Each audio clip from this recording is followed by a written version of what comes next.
आशा करता हूं आप सब बहुत अच्छे होंगे। मेरा नाम है सिद्धांत अग्निहोत्री। स्टडी ग्लोस पे आपका बहुत बहुत स्वागत है।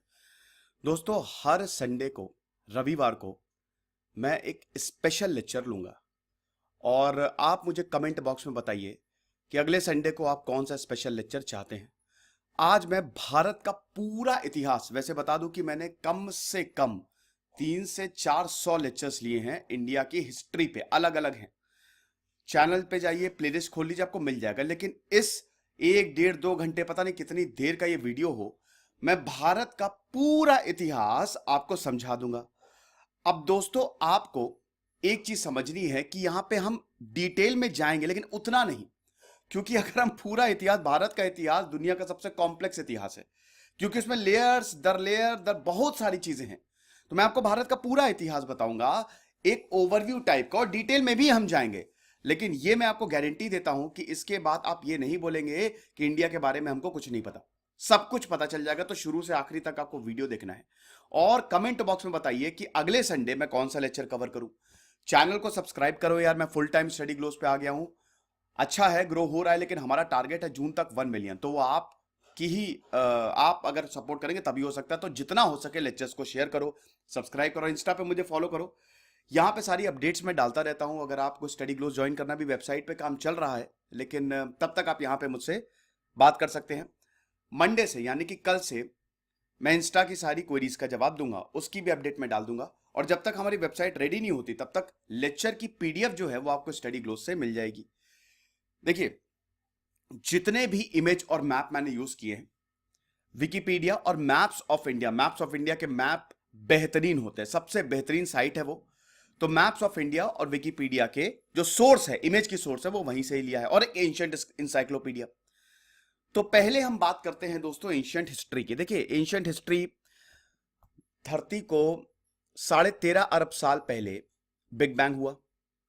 3.5 अरब साल पहले हमारा यूनिवर्स, मतलब हमारी धरती बनी। ठीक है।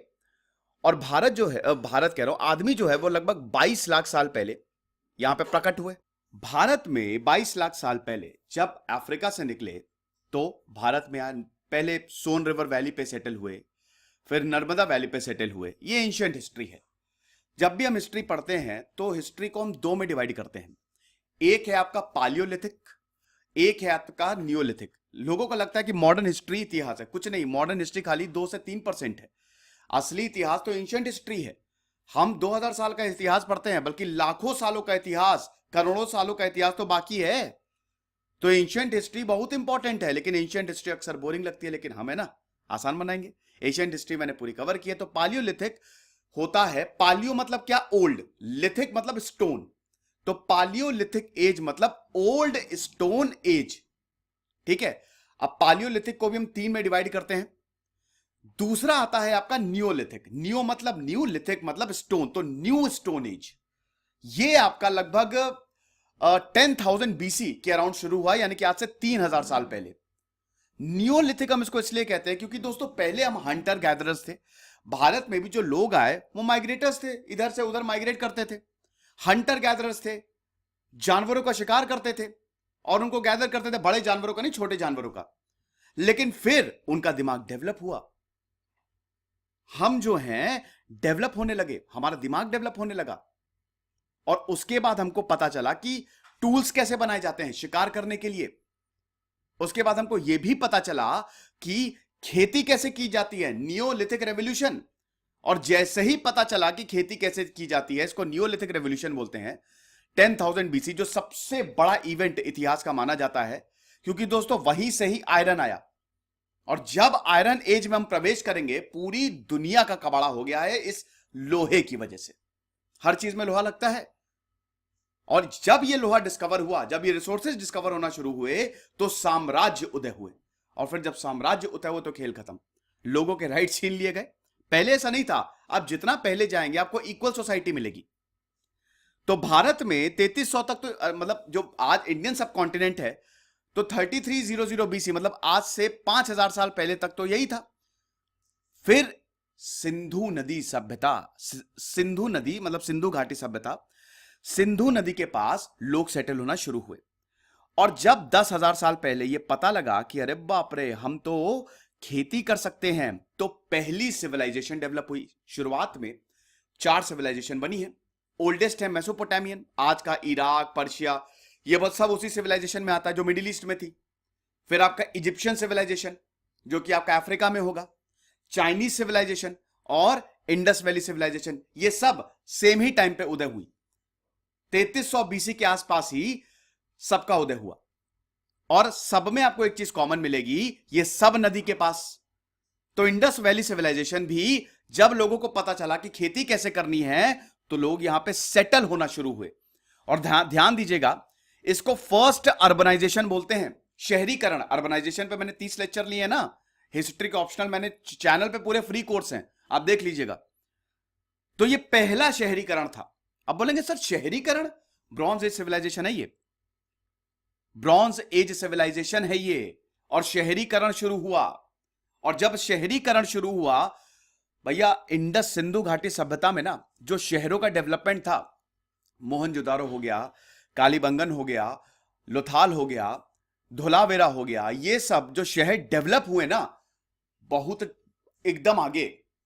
विश्वास ही नहीं होता दोस्तों, अभी तक इंडस वैली सिविलाइजेशन की स्क्रिप्ट अभी तक डिसाइफर नहीं की जा सकी है। जिस दिन स्क्रिप्ट पता चल गई, ये लोग बातचीत कैसे करते थे, किस तरीके से संवाद होता था, उस दिन तो समझ लीजिए क्रांति आ जाएगी। क्योंकि इंडस वैली सिविलाइजेशन बहुत मॉडर्न सिविलाइजेशन थी, बिल्कुल इक्वल सोसाइटी थी, कोई राजा महाराजा नहीं। ठीक है, तो इंडस वैली सिविलाइजेशन का उदय, जिसपे मेरा सेपरेट लेक्चर है, 3300 बीसी यानी कि आज से 5000 साल पहले इसका उदय शुरू होता है। अब देखिए इसमें क्या है, इंडस वैली को भी हम 2 में डिवाइड करते हैं। फर्स्ट अर्बनाइजेशन था। शुरुआत में तो इंडस वैली सिविलाइजेशन डेवलप होना शुरू हुई, लेकिन धीमे धीमे ये मैच्योर हुई। मैच्योर इंडस वैली सिविलाइजेशन का जो पीरियड है वो लगभग 2600 से 1900 तक है। 2600 बीसी से लेकर 1900 बीसी। बीसी एडी में फर्क तो पता है ना, बीसी मतलब बिफोर क्राइस्ट, ये भी बता देता हूं, हो सकता है कुछ लोगों को प्रॉब्लम हो। जितना बीसी आप देखेंगे, क्राइस्ट का जन्म आपसे 2000 साल पहले हुआ था, तो अगर 3300 बीसी है यानी कि 3300 बिफोर क्राइस्ट, क्राइस्ट का जन्म कब हुआ, 2000 साल, यानी कि आप उसमें 2000 जोड़ दीजिए। 3300 बीसी का मतलब ये है, जहां पे बीसी लगेगा उसमें 2000 साल जोड़ दीजिए, तो लगभग 5000 हो गया। तो mature Indus valley civilisation develop होती है 2600, और उसके बाद तो क्या शहर बने दोस्तों, क्या शहर बने। मोहनजोदारो हो गया, और इतने खूबसूरत शहर बने। ट्रेड भी होता था, ये दूसरी जगह से ट्रेड भी करते थे। अब देखिए मैथ्स बोला जाता है कि उस समय मैथ्स डेवलप थी कि नहीं। देखिए मेरा माने, वैसे मैं कोई रिसर्च अभी नहीं कर रहा हूं, लेकिन दोस्तों इतनी बड़ी सिविलाइजेशन विदाउट मैथ्स तो हो नहीं सकती। मैथ्स तो होगी ही होगी, ऐसे कैसे हो सकती है। तो बहुत सारे हमको एविडेंसेस मिलते हैं। तो इंडस वैली सिविलाइजेशन का उदय हुआ, लेकिन दोस्तों 1900 में इंडस वैली सिविलाइजेशन का पतन भी होता है। अब उसके बहुत सारे रीजन दिए जाते हैं। एक रीजन दिया जाता है फ्लड्स आ गए, बाढ़ आ गई, सिंधु नदी उफान पे, बाढ़ आ गई तो ये पूरा एरिया साफ हो गया। फिर 400 साल का डार्क पीरियड, क्या हुआ हमको इतना मालूम नहीं चला। और फिर हमारा वैदिक पीरियड शुरू होता है। वैदिक पीरियड में भी 2 हैं। अब देखिए यहां से आयरन एज शुरू हो गई है, खतरनाक। एजेस की बात करें तो सबसे पहले कॉपर एज आई, चाल्कोलिथिक, ठीक, लगभग 4500 बीसी के आसपास। उसके बाद आती है हमारी ब्रॉन्ज एज। हालांकि ब्रॉन्ज एज और कॉपर एज साथ साथ ही चलती हैं। इंडस वैली सिविलाइजेशन, जितनी भी ओल्डेस्ट सिविलाइजेशन है, वो सब ब्रॉन्ज एज में आती है। उसके बाद आपकी आयरन एज आती है। अब आयरन एज, जब लोहा डेवलप होना शुरू हुआ, लोहा हमको मिलने लगा, मेटलर्जी डेवलप हुई, तब हमारा कबाड़ा हो गया। और ये वैदिक पीरियड में हुआ। वैदिक पीरियड, शुरुआत का पीरियड बहुत बढ़िया था। देखिए इंडस वैली सिविलाइजेशन में काफी ज्यादा इक्वालिटी थी और बहुत ही डेवलप्ड थी। रोड 90 डिग्री पे कट थी। इनफैक्ट घर के बाहर भी कूड़े लगे होते थे। वाटर सिस्टम कमाल था, ड्रेनेज सिस्टम कमाल था, बहुत बढ़िया सिविलाइजेशन थी। बार्टर सिस्टम चलता था और काफी लोग खुश थे।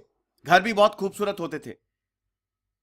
वैदिक पीरियड 1500 से शुरू हुआ, 1500 बीसी, यानी कि लगभग 3500, 3500 साल पहले। तो वैदिक पीरियड, नाम ही है ना वैदिक, वेदों को कंपाइल किया। हिंदुइज्म में सबसे बड़ी अथॉरिटी है वेद।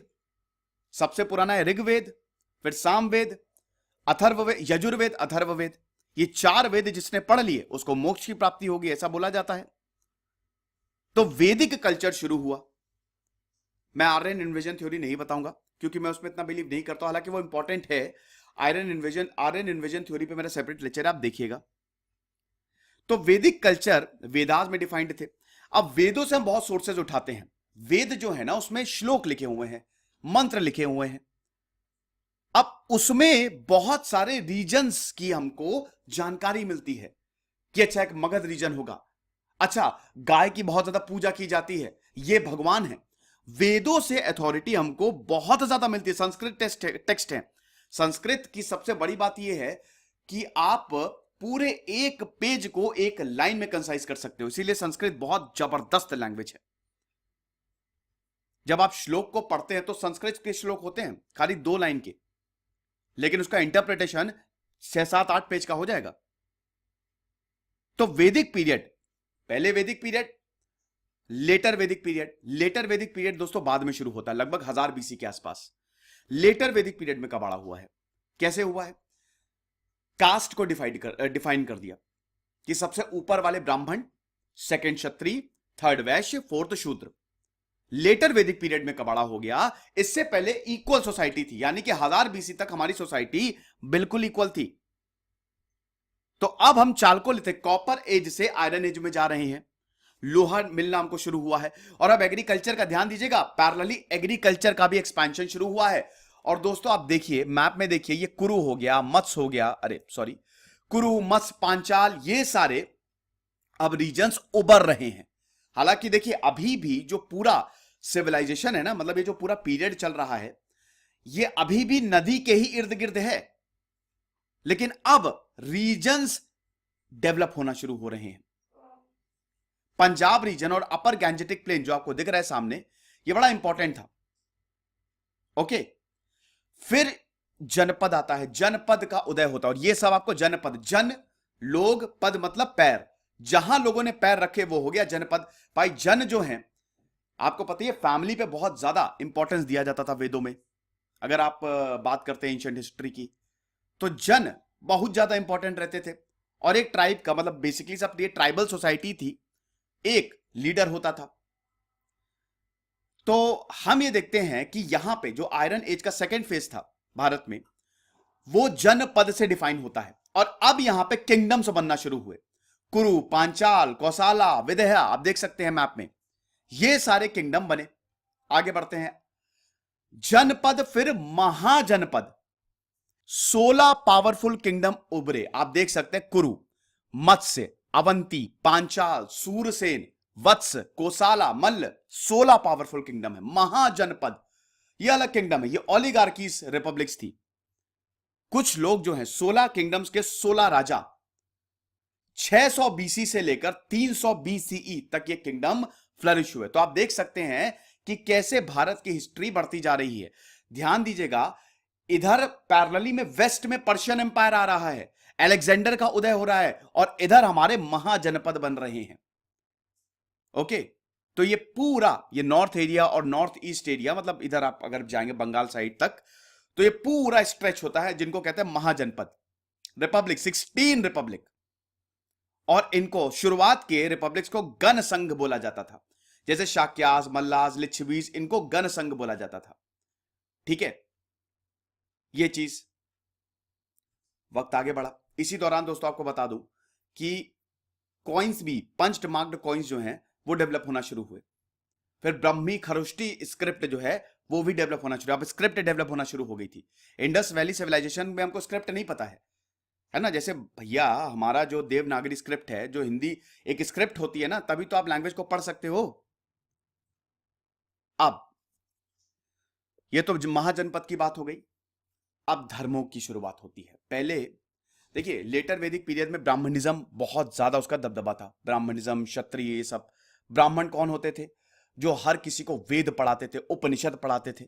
ये ब्राह्मण होते थे जो टीचिंग्स देते थे, और ब्राह्मण को सर्वोच्च माना जाता था। अब कास्टिज्म शुरू हो गया है। फिर क्षत्रिय, क्षत्रिय धर्म क्या था? जो राजा महाराजा।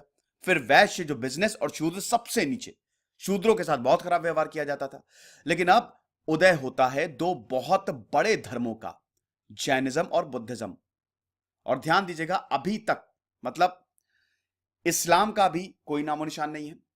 अभी अभी तक क्रिश्चियनिटी भी नहीं उभरा है, अभी सिर्फ जुडाइज्म आया है अगर धर्म की बात करो। उससे पहले ज़ोरास्ट्रियंस, तो भारत में धर्म की उत्पत्ति बहुत पहले हो गई थी। तो अब शुरू होता है जैनिज्म और बुद्धिज्म। जैनिज्म पुराना है, ध्यान दीजिएगा, बुद्धिज्म नया है। जैनिज्म बुद्धिज्म से भी पुराना है। 800 बीसी से लेकर 400 बीसी तक उपनिषद डेवलप हुए। ठीक, उपनिषद जो है वो बेसिकली हिंदुइज्म का बेसिस बना, जिसको वेदांत भी बोला जाता है। मतलब वेदों को कंक्लूड किया उपनिषद में। वेद बहुत बड़े थे, तो उसका कंक्लूडेड वर्जन है उपनिषद, है कि नहीं? तो अगर हम बात करते हैं जैनिज्म और बुद्धिज्म की, तो ये 6th सेंचुरी, जब सेकेंड अर्बनाइजेशन, फर्स्ट अर्बनाइजेशन आपने देखा, अब सेकेंड अर्बनाइजेशन शुरू हो रहा है, तो जैनिज्म शुरू हुआ।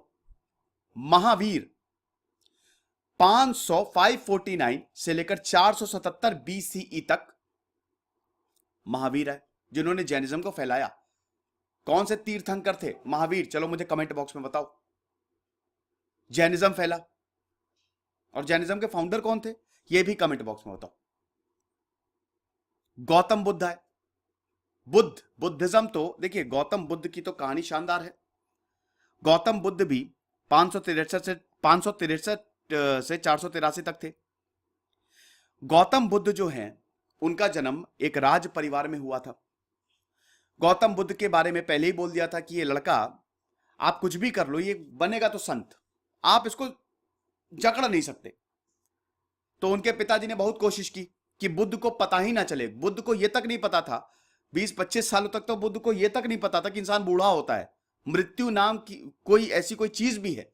गौतम बुद्ध को सारी, उन्होंने, सिद्धार्थ नाम था, सारी सुविधाएं दी, एवरीथिंग। लेकिन एक दिन जब बुद्ध जा रहे थे, तब उन्होंने देखा एक बूढ़े इंसान को, एक लाश को, एक इंसान को, एक पक्षी को मारते हुए। तब उन्होंने जब अपने सारथी से पूछा, तब उन्होंने बताया कि ये तो सत्य है, जो इंसान आता है वो जवान है, फिर बूढ़ा भी होगा, वो मरेगा भी।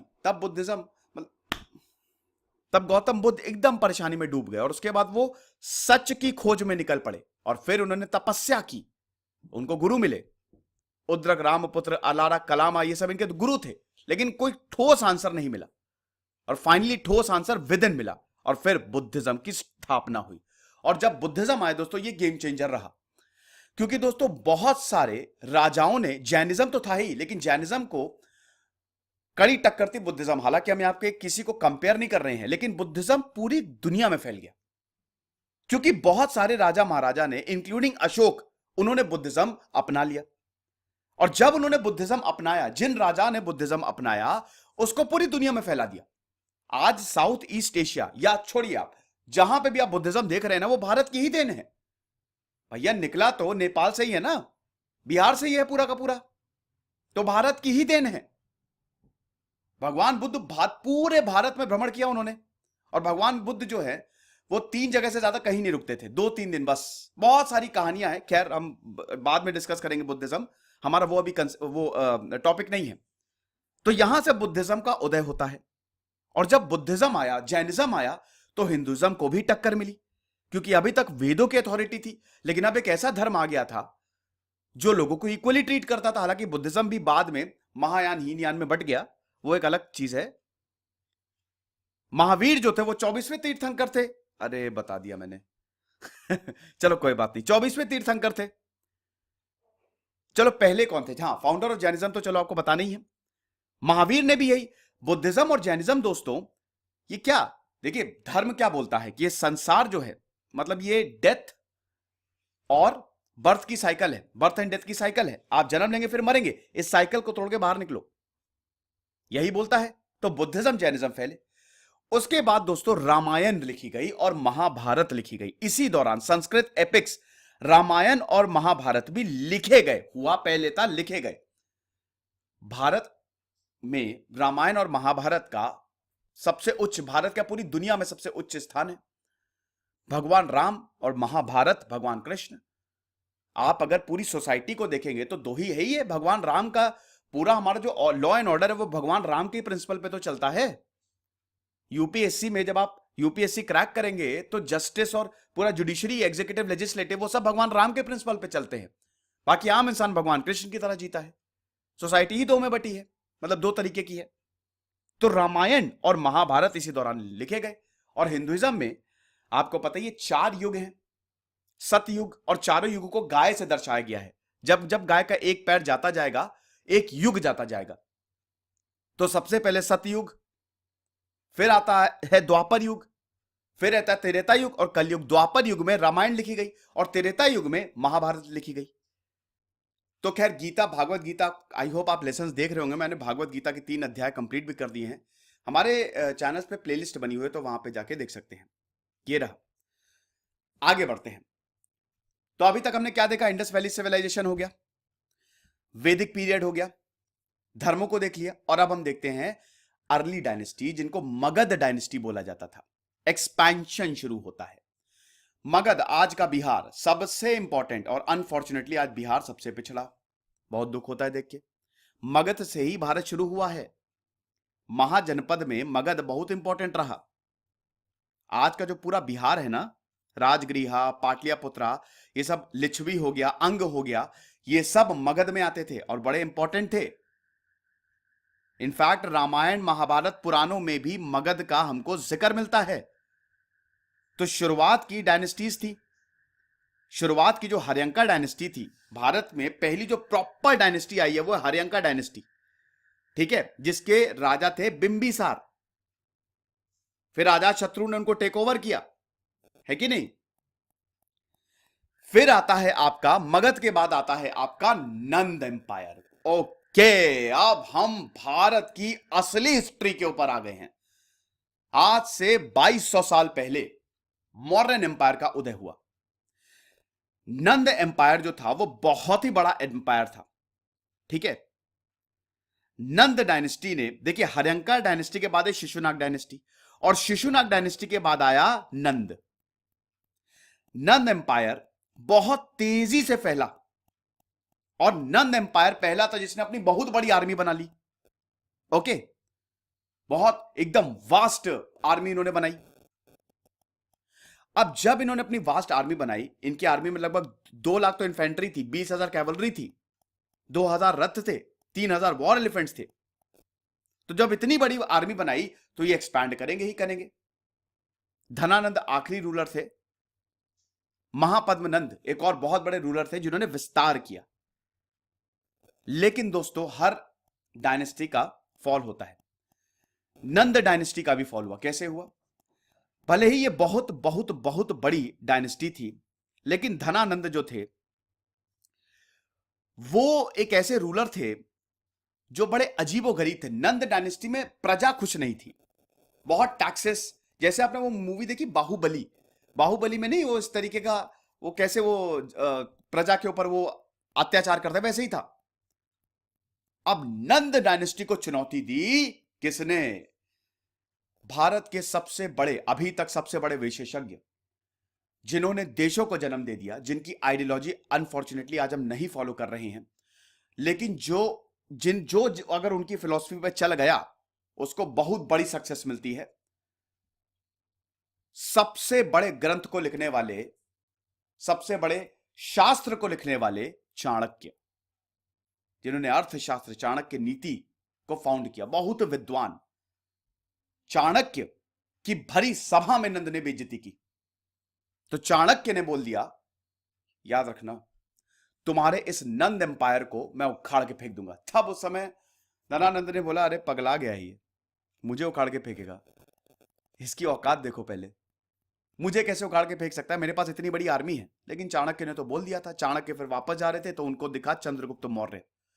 चंद्रगुप्त मौर्य के बारे में बोला जाता है कि ये बहुत ऊंची कास्ट से नहीं थे। I am really sorry to use that word, but ये लिखा है। तो चंद्रगुप्त मौर्य ऐसे जा रहे थे। चाणक्य उस समय, अच्छा, कौन सी यूनिवर्सिटी में पढ़ाते थे, चलो ये भी बताओ मुझे। भारत में 2 बहुत बड़ी, भारत की यूनिवर्सिटीज तो जग, पूरी दुनिया भर के लोग यहां पे पढ़ने आते हैं ना, नालंदा, तक्षशिला और आपकी विक्रमशिला, चलो इन्हीं तीनों में से है। कौन सी यूनिवर्सिटी में पढ़ाते थे चाणक्य? तो यहां पे जब चाणक्य जा रहे थे अपने रास्ते पे, तो उन्होंने चंद्रगुप्त मौर्य को खेलते हुए देखा। अब चंद्रगुप्त मौर्य को, चाणक्य को यह लगा कि यार ये राजा बन सकता है। क्योंकि अभी तक उनको कोई आइडियल स्टूडेंट नहीं मिला था। और हिंदुइज्म में तो स्टूडेंट मतलब शिक्षक और मतलब जो गुरु होता है, गुरु और हिंदुइज्म में तो गुरु और शिष्य को सबसे पवित्र माना गया है। गुरु और शिष्य का रिश्ता बहुत ही बड़ा होता है। तो गुरु तो थे लेकिन शिष्य नहीं था, वो चंद्रगुप्त मौर्य उनको मिल गए। और जब चंद्रगुप्त मौर्य मिले उसके बाद चाणक्य ने कभी पीछे मुड़ के देखा ही नहीं। पहले चंद्रगुप्त मौर्य के साथ चाणक्य ने मिलके एक आर्मी बनाई, छोटी आर्मी बनाई, नंद डायनेस्टी पर अटैक किया लेकिन फेल हुए वो बुरी तरीके से। फिर चाणक्य को पता लगा कि हम एक साथ अटैक नहीं कर सकते। मैंने चाणक्य चंद्रगुप्त मौर्य पे पूरे वास्ट लेक्चर्स लिए हैं, आप देखिएगा वो अवेलेबल है, आप सर्च कर लीजिए स्टडी आईक्यू में। तो उसके बाद चाणक्य को यह पता चला कि एक साथ अटैक नहीं, हमको पार्ट में अटैक करना पड़ेगा। एक साथ अटैक करेंगे तो हम हार जाएंगे, तो छोटे छोटे रीजन जीतो और उनको अपने साथ मिलाते चलो। यही किया चाणक्य ने, और चाणक्य की हेल्प से चंद्रगुप्त मौर्य ने स्थापना की मौर्यन एम्पायर की। सबसे बड़ा, भारत का सबसे बड़ा एम्पायर मौर्यन एम्पायर 322। इसी दौरान दोस्तों अलेक्जेंडर ने भी भारत को इन्वेड कर दिया था। बैटल ऑफ हाइडेस्पास लड़ी गई थी पोरस और अलेक्जेंडर के बीच में। विश्वास नहीं है दोस्तों, विश्वास नहीं होता है। पोरस जो भारत के राजा थे, है ना, नॉर्थ वेस्ट पे रूल कर रहे थे, अलेक्जेंडर का उस समय बहुत बड़ा नाम हो गया था। पोरस ने लगभग हरा ही दिया अलेक्जेंडर को। हालांकि मुकाबला वैसे तो बोला जाता है कि इसमें पोरस की हार हुई थी, लेकिन ड्रॉ था ये, ठीक है। ड्रॉ क्या था, मतलब अपर हैंड अलेक्जेंडर का ही रहा। लेकिन आप ये देखो कि अलेक्जेंडर की इतनी बड़ी आर्मी हो, दुनिया भर में महान, तो ग्रेट अलेक्जेंडर को नाको चने चबवा दिए पोरस ने। यह है हमारा भारत। तो उसके बाद जब पोरस आया, अलेक्जेंडर आया, तो अलेक्जेंडर तो फिर मर ही गया। अलेक्जेंडर भारत यहां पे कुछ, ये नॉर्थ वेस्ट जो आज का पाकिस्तान का रीजन है ना, ये एरिया जीत के चला गया वापस, फिर वो रास्ते में मर गया। लेकिन इसने यहां पे अपने गवर्नर्स को छोड़ दिया था, और यहां पे गवर्नर्स रूल कर रहे थे।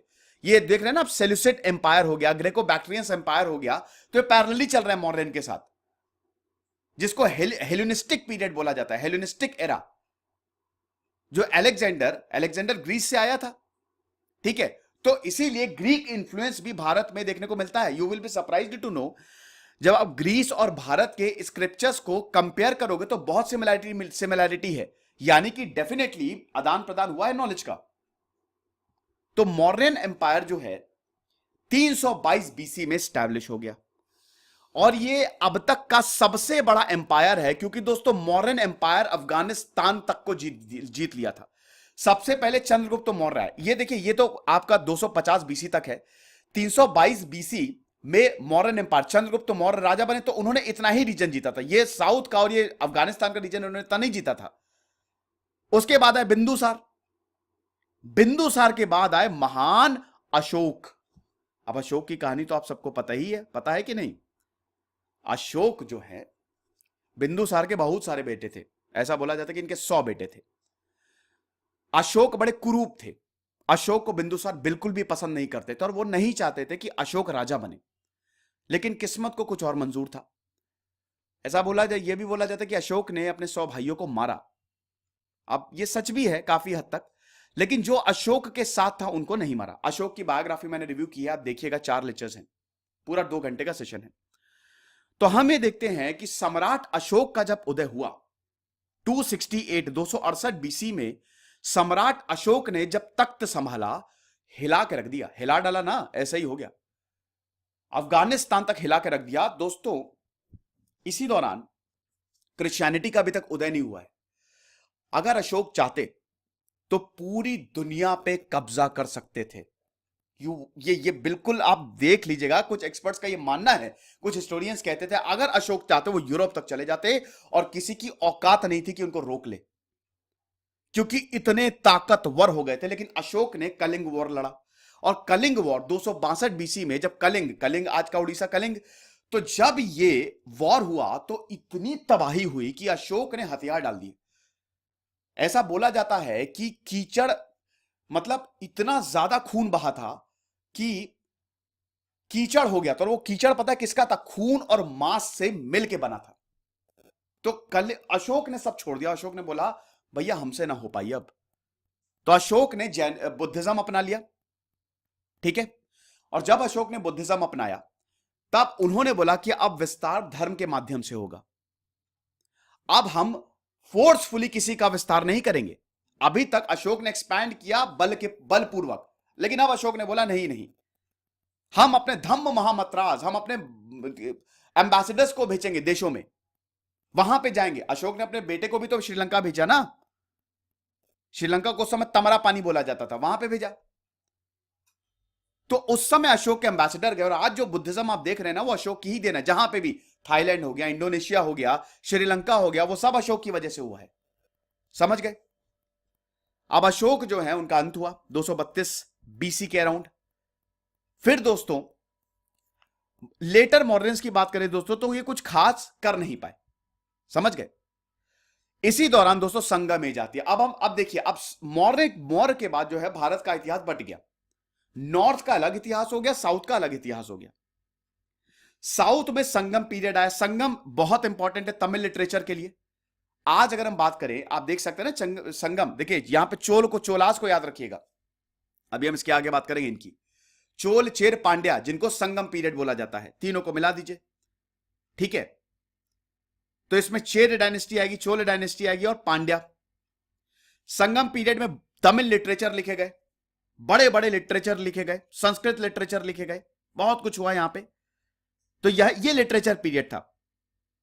पोएटिक वर्क्स जो हैं, तोलकाप्पियम हो गया, और उसके बाद जो तमिल लिटरेचर में इलांगो अडिगल हो गया, सिलिपद्दिकम हो गया, बहुत सारे लिटरेचर जो हैं वो लिखे गए। ये संगम एज। अब साउथ डेवलप हो गया। अब दोस्तों मौर्यंस के बाद कोई आया नहीं जो इंडिया के ऊपर रूल कर सके प्रॉपर तरीके से। अब कुछ डायनेस्टीज आई जिनको हम फटाक फटाक से देख लेते हैं। गुप्ता एम्पायर आया, लेकिन वो बाद में आएगा। 185 बीसी के आसपास हम ये देखते हैं शुंग एम्पायर का उदय होता है। मगध मतलब जो मौर्यंस थे उसका, उन एम्पायर का पतन जो है वो 185 बीसी के आसपास हुआ। शुंग एम्पायर ने, पुष्यमित्र शुंग ने इस डायनेस्टी को फाउंड किया, और पुष्यमित्र शुंग ने मौर्यंस को उखाड़ फेंका। मौर्यंस की आर्मी में ही मिलिट्री जनरल था ये। 36 साल तक हम देखते हैं कि शुंग एम्पायर, आप देख रहे हैं ना, शुंग पे इन्होंने राज किया। उसके बाद इनका बेटा अग्निमित्र आया। देखिए पुष्यमित्र शुंग तो बड़ा ताकतवर था, लेकिन इनके बेटे जो है, यही होता है। मैं आपको थोड़ा लेगेसी, ये आपके जीवन में भी काम आएगी। जीवन में कैसे काम आएगी? अच्छा ठीक है, अब इस पे आते हैं। जीवन में कैसे काम आएगी? जीवन में ऐसे काम आएगी कि हमारे पूर्वज बड़ी मेहनत करते हैं, उनको पता है कि मेहनत का फल कितना बड़ा होता है, लेकिन जो बाद के लोग आते हैं ना, वो सब डुबा देते हैं। ये हमने अक्सर देखा है। क्योंकि बाद के लोगों को, जैसे अगर मान लीजिए मेरे पास कुछ नहीं है तो मैं बहुत मेहनत करूंगा, मैंने एक एम्पायर बनाया, लेकिन अगर जो मेरा बेटा है उसको एम्पायर सजा सजाया मिल गया तो उसके लिए मेहनत नहीं करेगा। यही कारण रहा दोस्तों एम्पायर के फॉल होने का, कि जो बेटे थे ना, उनको वो थाली का चांदी का चम्मच लेके तो पैदा हुए थे। अब क्या कर सकते हैं, यही हुआ।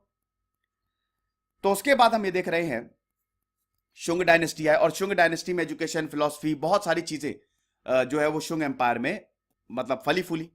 फिर दोस्तों सातवाहना डायनेस्टी आई। अब डायनेस्टीज बट रही हैं। सातवाहना एम्पायर आया। आज का जो महाराष्ट्र है ना, महाराष्ट्र और कुछ एरियाज ऑफ आंध्र प्रदेश, सातवाहन जो है वो वहां रूल करते थे। ठीक है, ये चीज। और सातवाहन हिंदुइज्म बुद्धिज्म दोनों को ही शरण देते थे। एलोरा जो है ना अमरावती में, यूनेस्को वर्ल्ड हेरिटेज साइट है, वो इसी दौरान बना था। और हाँ, सातवाहना पहला इंडियन स्टेट था जिन्होंने कॉइन्स इशू किए थे, ये भी इंपॉर्टेंट है।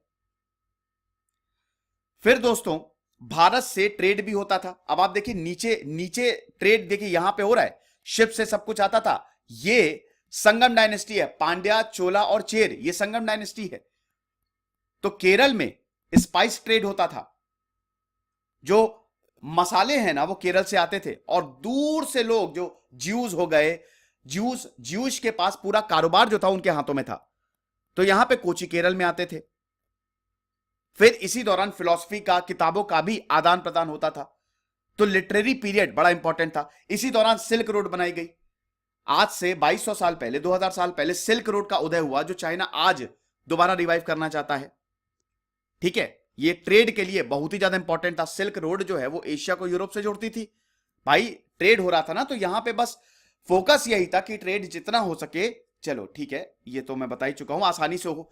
फिर उसके बाद कुषाण एम्पायर आया। कुषाण एम्पायर अगेन, कुजाला काल्फिडेसिस जो इनके बहुत बड़े लीडर थे, उन्होंने कुषाण एम्पायर को फाउंड किया। और कुषाण एम्पायर के सबसे बड़े राजा किंग कनिष्क, इनकी भी बायोग्राफी मैंने रिव्यू किया, आप देख लीजिएगा। कनिष्क ने गोल्ड कॉइन्स इशू किए, ठीक है। और हमारा कैलेंडर भी दोस्तों इसी समय शुरू हुआ। कुषाण एम्पायर से ही हमारा कैलेंडर जो है वो शुरू किया गया। तो ये तीन, इनको हम क्लासिकल पीरियड में रखेंगे। अब दोस्तों सबसे बड़ा एम्पायर, दूसरा भारत का सबसे बड़ा empire, Gupta empire. Gupta empire जिसको श्रीगुप्त ने फाउंड किया था। गुप्ता एम्पायर की सबसे खासियत बात यह है कि इसको गोल्डन एज ऑफ इंडिया भी बोला जाता है। आज से 1700 साल पहले गुप्ता एम्पायर का उदय हुआ। श्रीगुप्त ने इसको फाउंड किया। गुप्ता एम्पायर ने आर्यभट्ट, कालिदास, वराहमिहिर, विष्णु शर्मा, वात्सायन, बड़े बड़े स्कॉलर्स को प्रोड्यूस किया। एपिक्स जो है वो इसी समय लिखे गए। चंद्रगुप्त वन जो थे वो सबसे पहले रूलर थे जिन्होंने बिहार को जीता। लिच्छवी की प्रिंसेस से शादी की, दहेज में पूरा लिच्छवी इनका हो गया। फिर आए समुद्रगुप्त, जिनको द ग्रेट एक्सपेंशनिस्ट बोला जाता है। उनको नेपोलियन ऑफ इंडिया भी बोला जाता है समुद्रगुप्त को। समुद्रगुप्त ने एक्सपैंड करना शुरू किया। समुद्रगुप्त की लीडरशिप इतनी जबरदस्त थी कि जो आई एम सॉरी, कि जो भी यहां पे क्या कहते हैं कि इन्वेजन्स होते थे, समुद्रगुप्त ने सबको धो दिया, कायदे से धो दिया। बहुत ही बड़े हुनास थे ना, कुछ ट्राइब्स थी जो लगातार भारत पे नजरें जमाई हुई थी, लेकिन समुद्रगुप्त ने आने भी नहीं दिया। देखिए साउथ में एक्सपैंड करना बड़ा मुश्किल था क्योंकि विंध्यन रेंज थी। ये जो विंध्यन रेंज है ना, ये एक बहुत बड़ा बैरियर थी क्योंकि बड़े बड़े पहाड़ थे, जंगल थे, कहां कूद के जाओगे। बाहुबली तो हो नहीं, बाहुबली आज मैं पता नहीं क्यों इतना बोल रहा हूं, तो कैसे कूद के जाओगे। लेकिन समुद्रगुप्त ने बहुत बढ़िया आइडिया निकाला। समुद्रगुप्त ने संदेश भेजा कि या तो तुम हमारे अंडर काम करो, अब तुम हमारे अंडर काम करोगे, तुम हमारे वैसाल स्टेट बन जाओगे, तो हमको कोई प्रॉब्लम ही नहीं है, हम तुमको सब देंगे, जैसा काम करो अभी करो, क्या दिक्कत है। नहीं करोगे, वैसाल स्टेट नहीं, तो फिर हम आ रहे हैं। और समुद्रगुप्त से पंगा कोई ले नहीं सकता था। फिर आए चंद्रगुप्त टू, और यहां पे चंद्रगुप्त टू के सक्सेसर जो थे वो कुमारगुप्त थे। मतलब चंद्रगुप्त के बाद कुमारगुप्त है। देखो समुद्रगुप्त के बाद आया रामगुप्त, लेकिन रामगुप्त के बारे में बोला जाता है ये बड़ा नपुंसक राजा था। रामगुप्त की जो वाइफ थी, यहां पे जब इन्वेजन होता था, रामगुप्त को पता चला कि भैया इन्वेजन होने वाला है, ठीक है, इन्वेजन होने वाला है। और जब ये पता चला कि हुन जो है वो इन्वेड करने वाले हैं, तो डर के मारे छुप गया, बोला कि यार मैं नहीं बचा सकता। तब चंद्रगुप्त टू आए। चंद्रगुप्त टू ने बोला कि अरे तुम तो यार कलंक हो। बोला क्या मतलब, देखिए ये सब कुछ चीजें मैं अपने आप से ऐड कर रहा हूं। तो उसके बाद चंद्रगुप्त टू ने मोर्चा संभाला, हराया इन्वेजन को, सबको भगा दिया। और उसके बाद हम देखते हैं कि चंद्रगुप्त टू ने फिर यहां पे मतलब ये गुप्ता एम्पायर का अगला राजा बना। यह कहानी है। चंद्रगुप्त के बाद आया कुमारगुप्त, और कुमारगुप्त के बाद आया Skandagupta. Gupta empire golden age बोला जाता है क्योंकि इकोनॉमी प्रॉस्पर की, कॉइन्स बहुत सारे इशू किए गए, बड़े बड़े मॉन्यूमेंट्स बनवाए गए, और काफी धर्म को भी, ये एक सेक्युलर सोसाइटी थी। हालांकि आपको बता दूं कि गुप्ता एम्पायर से फ्यूडलिज्म भी शुरू हो गया। फ्यूडल जो है, भारत में फ्यूडलिज्म जो है वो गुप्ता एम्पायर से ही शुरू हुआ है। गुप्ता एम्पायर ने यहां पे लोगों को जमीनें बांटना शुरू की, और बाद में गुप्ता एम्पायर से ही बहुत छोटे छोटे एम्पायर निकले। तो एक तरीके से गुप्ता एम्पायर से ही भारत में फ्यूडलिज्म, और जहां फ्यूडलिज्म आएगा वहां तो लोगों का बंटाधार होना ही होना है।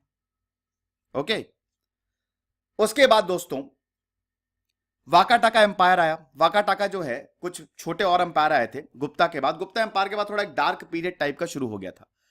वाकाटाका एम्पायर, आज का जो डेक्कन है ना, जो मालवा गुजरात उधर पे, मतलब जो डेक्कन वाला भी एरिया है, उसको रूल करते थे, वहां से ओरिजिनेट हुआ वैसे। ओके, हालांकि वाकाटाका एम्पायर ने काफी ज्यादा, यहां पे इन्होंने अजंता केव्स जो हैं ये वाकाटाका ने बनवाई। जो 30 रॉक कट्स बुद्धिस्ट केव है ना, अजंता केव्स में ये वाकाटाका लोगों का काफी ज्यादा योगदान है। चैत्य बनाए, विहार बनाए। चैत्य विहार बुद्धिज्म के थे, विहार जहां पे बुद्धिस्ट आके रहते थे, एक हॉस्टल टाइप का, होटल टाइप का बोल सकते हो। चैत्य जहां पे प्रेयर्स होती थी। फिर कामरूप किंगडम भी आया इसी दौरान। समुद्रगुप्त ने बहुत सारे इंस्क्रिप्शन बनवाए, जैसे अशोक ने खूब इंस्क्रिप्शन बनवाए थे ना, पिलर हो गया और पत्थरों पे जगह जगह लिखवा दिया था। ऐसे ही समुद्रगुप्त का जो 4th सेंचुरी का इलाहाबाद पिलर है, उसमें भी बहुत कुछ लिखा है कामरूप डायनेस्टी के भी बारे में। कामरूप जो वेस्टर्न आसाम, इधर सेंट्रल आसाम और वेस्टर्न आसाम, कामरूप आसाम की डायनेस्टी थी, ध्यान दीजिएगा। ये पैरेलल चल रहे हैं, इधर गुप्ता रूल कर रहे हैं, इधर आसाम में कामरूप है। ओके, तो आप ये कंफ्यूज मत हो जाइएगा, ऐसा है। फिर इधर पाल डायनेस्टी भी थी। पाल डायनेस्टी जो है वो इधर बंगाल में रूल कर रही थी। पल्लव, पल्लव एक और बहुत बड़ी डायनेस्टी, 4th से। अब देखिए, अब पैरेलली हम कंपेयर करते हैं भारत को। अभी तक हमने नॉर्थ इंडिया की बात की, लेकिन बाकी की हमने बात ही नहीं की। तो पल्लव्स जो हैं, इधर गुप्ता जो है वो नॉर्थ में रूल कर रहे थे, और नीचे जो है ये आप देख सकते हो ना, ये वाकाटाका हो गया, कादंबा हो गया, ये पल्लव हो गया। साउथ में पल्लव, चोला, पांड्या है, नॉर्थ में गुप्ता है। तो गुप्ता एम्पायर पूरा इधर पैरेलली चल रहा है और इधर नीचे पल्लव्स रूल कर रहे हैं। तो पल्लव्स की बात करें तो भैया ये डायनेस्टी बहुत ही ज्यादा जबरदस्त थी। 275 से लेकर 897 तक पल्लव्स और चालुक्य जो थे वो एक दूसरे से लड़ते रहते थे। पल्लव्स, महेंद्र वर्मन वन, यहां जितने भी राजा हैं उन्होंने आखिरी में वर्मन लगवाया है। काफी लंबी चौड़ी 500 साल तक इन्होंने रूल किया। और आज का जो आंध्र का रीजन है ना, और इनफैक्ट तमिल, कुछ पार्ट ऑफ तमिल रीजन का भी ये ऑक्यूपाई किए हुए थे पल्लव जो हैं। तमिल और केरल किंगडम में ये इधर चोलाज और चेराज थे, पांड्याज भी थे, लेकिन बाकी का थोड़ा ऊपर जाएंगे तो पल्लव्स के पास था। पल्लव्स का आर्किटेक्चर कमाल था, बहुत सारे टेंपल बनाए गए। शोर टेंपल जो है, कांचीपुरम में जो टेंपल है ममलापुरम, उसको तो यूनेस्को वर्ल्ड हेरिटेज साइट का दर्जा मिला हुआ है। चाइनीज ट्रैवलर्स आए, इधर उधर से ट्रैवलर्स भी बहुत ज्यादा आते थे, ह्यून सांग, फाहीन, ये सब भी आते थे। तो पल्लव्स जो हैं उनका उदय हुआ, और पल्लव्स की चोलास से बहुत ज्यादा, चोलास चालुक्यास से काफी ज्यादा राइवलरीज थी। कादंबा से भी लड़ते ही रहते थे, कालाभ्राज से भी लड़ते रहते थे, ये इनके राइवल किंगडम थे। ठीक है, ये हिसाब किताब। फिर दोस्तों आता है मेरे फेवरेट पुष्याभूति डायनेस्टी, हर्षवर्धन। हर्षवर्धन की मैंने बायोग्राफी रिव्यू की है, आप देखिएगा। लेकिन पुष्याभूति डायनेस्टी जो है वो नॉर्थ इंडिया में फ्लरिश हुई। देखिए, कन्नौज उस समय बहुत बड़ा शहर हुआ करता था, कन्नौज के लिए काफी लड़ाई हुई। इनफैक्ट पुष्याभूति डायनेस्टी की भी कैपिटल जो थी वो थी कन्नौज। तो हम ये देख रहे हैं कि हर्षवर्धन की जो पुष्याभूति डायनेस्टी थी उसका उदय होता है। हर्षवर्धन ने 16 साल की उम्र में एम्पायर को संभाला था। पिताजी को मार दिया था, भाई की भी हत्या कर दी थी, बहन का कोई अता पता नहीं, बहन चली गई थी जंगल में आत्महत्या करने, हालत खराब हो गई थी। प्रभाकर वर्धन के हर्षवर्धन बेटे थे, और आज का जो थानेसर, मतलब जो आज का हरियाणा है, वो हर्षवर्धन रूल करते थे। गौड़ का जो राजा था शशांक, उसने हर्षवर्धन तो 16 ही साल के थे, वो तो ज्यादा, लेकिन उसने सबसे पहले इनके जीजा जी को मारा और इनकी बहन से शादी करने की कोशिश की हर्षवर्धन की, लेकिन इनकी बहन मतलब भागने में कामयाब हो गई। राजवर्धन को भी मार दिया। बहुत ही फिल्मी स्टोरी है। और जब सब कुछ खत्म हो गया तब हर्षवर्धन आया, और हर्षवर्धन ने फिर ऐसी बैंड बजाई कि एक बहुत बड़ा एम्पायर खड़ा कर दिया, पुष्याभूति एम्पायर। हर्षवर्धन को एक बहुत ही दानवीर योद्धा के नाम से जाना जाता था, क्योंकि हर्षवर्धन जो थे, ये क्या था ना कि कन्नौज इनकी कैपिटल थी, और कन्नौज में हर साल असेंबली होती थी, बहुत भव्य फेस्टिवल होता था, और उसमें सब कुछ दान कर देते थे। हर्षवर्धन ने इतना कुछ दान कर दिया था एक समय पे कि हर्षवर्धन के खजाने में कुछ बचा नहीं था, ऐसा इनके बारे में बोला जाता है। लेकिन 647 बीसी के दौरान हर्षवर्धन बुद्धिज्म को बहुत ज्यादा फेवर करते थे, ब्राह्मणिज्म को भी बहुत ज्यादा। अच्छा, ब्राह्मण जो थे ना वो काफी ज्यादा जलने भी लगे थे कि जो किंगडम यहाँ पे बुद्धिज्म को ज्यादा फेवर करता था उससे ब्राह्मण जलते थे, और जो किंगडम ब्राह्मण्स को ज्यादा फेवर करता था, हिंदुइज्म को, उससे बुद्धिज्म जलता था। अब बात करते हैं हम अर्ली मेडिवियल पीरियड। इसके बाद दोस्तों हम सीधा कूदेंगे दिल्ली सल्तनत पे। देखिए, चलिए मैं अभी चालुक्य के बारे में आपको बताऊंगा। अब हर्ष एम्पायर के बाद, मतलब 600 के बाद, 647 तक हमने बात कर ली। इसके बाद क्या हुआ, 6th सेंचुरी एडी के बाद हम ये देखते हैं गुप्ता एम्पायर का फॉल हुआ, फिर हर्षवर्धन का भी फॉल हुआ, लेकिन एक ट्राईपार्टाइट स्ट्रगल शुरू हो गई। ट्राईपार्टाइट, त्रिपक्षी एक कंटेस्ट शुरू हुआ। किसके किसके बीच में ये ट्राईपार्टाइट स्ट्रगल हुई? हर्षवर्धन को देखिए पुलकेशिन II ने हराया था, अभी हम उस पर भी आएंगे। ट्राईपार्टाइट स्ट्रगल हुई थी प्रतिहार, पालाज और राष्ट्रकटा के बीच में। देखिए मैंने शायद मैप, अगर ये देखिए, ये बहुत बढ़िया, ये है प्रतिहार, गुर्जर प्रतिहार, पालास और राष्ट्रकटास। ये ट्राईपार्टाइट स्ट्रगल शुरू हुई। अब आप बोलेंगे सर ये ट्राईपार्टाइट स्ट्रगल मुझे समझ में नहीं आई। बेटा ये कन्नौज के लिए हुई थी। कन्नौज मैंने बताया ना कि बहुत ही ज्यादा इंपॉर्टेंट शहर था। अब आप कंफ्यूज मत होना, हम यहां पे अभी लगभग 700 एडी में हैं, मतलब आज से 1300 साल पहले। तो हर्ष एम्पायर के बाद की बात हो रही है यहां पे। तो दोस्तों ऐसा था कि गुप्ता और हर्ष के बाद कोई बहुत बड़ा एम्पायर, मतलब अब छोटे छोटे एम्पायर जो है वो उदय हो रहे थे। राष्ट्रकटा एम्पायर 753 एडी में फाउंड किया दांती दुर्ग ने, और राष्ट्रकटा एम्पायर बहुत ही ज्यादा इंपॉर्टेंट था। ठीक है, ट्राईपार्टाइट स्ट्रगल भी हुई। इस दौरान ये जो अर्ली मेडिवियल पीरियड चला है, मतलब 700 से लगभग 1200 कॉमन एरा तक, जब तक इस्लाम नहीं आया भारत में। इसी दौरान इस्लाम का भी उदय हो जाएगा। 632 एडी में इस्लाम भी आ गया। इसमें कन्नौज बहुत इंपॉर्टेंट शहर रहा। अब हम ये देखते हैं कि इसी दौरान बहुत बुद्धिज्म, जैनिज्म, वैष्णविज्म, शैविज्म, शक्तिविज्म सब फैले। हिंदुइज्म बहुत फैला।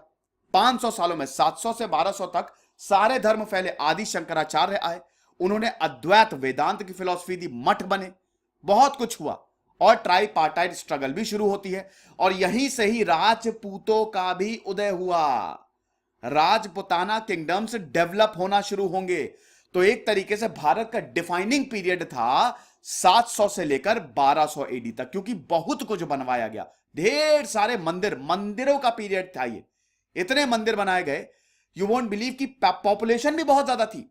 बड़े बड़े शहरों की पॉपुलेशन 1-2 लाख तक पहुंच गई थी। और चोल एम्पायर भी बहुत पावरफुल एम्पायर के रूप में उभरा।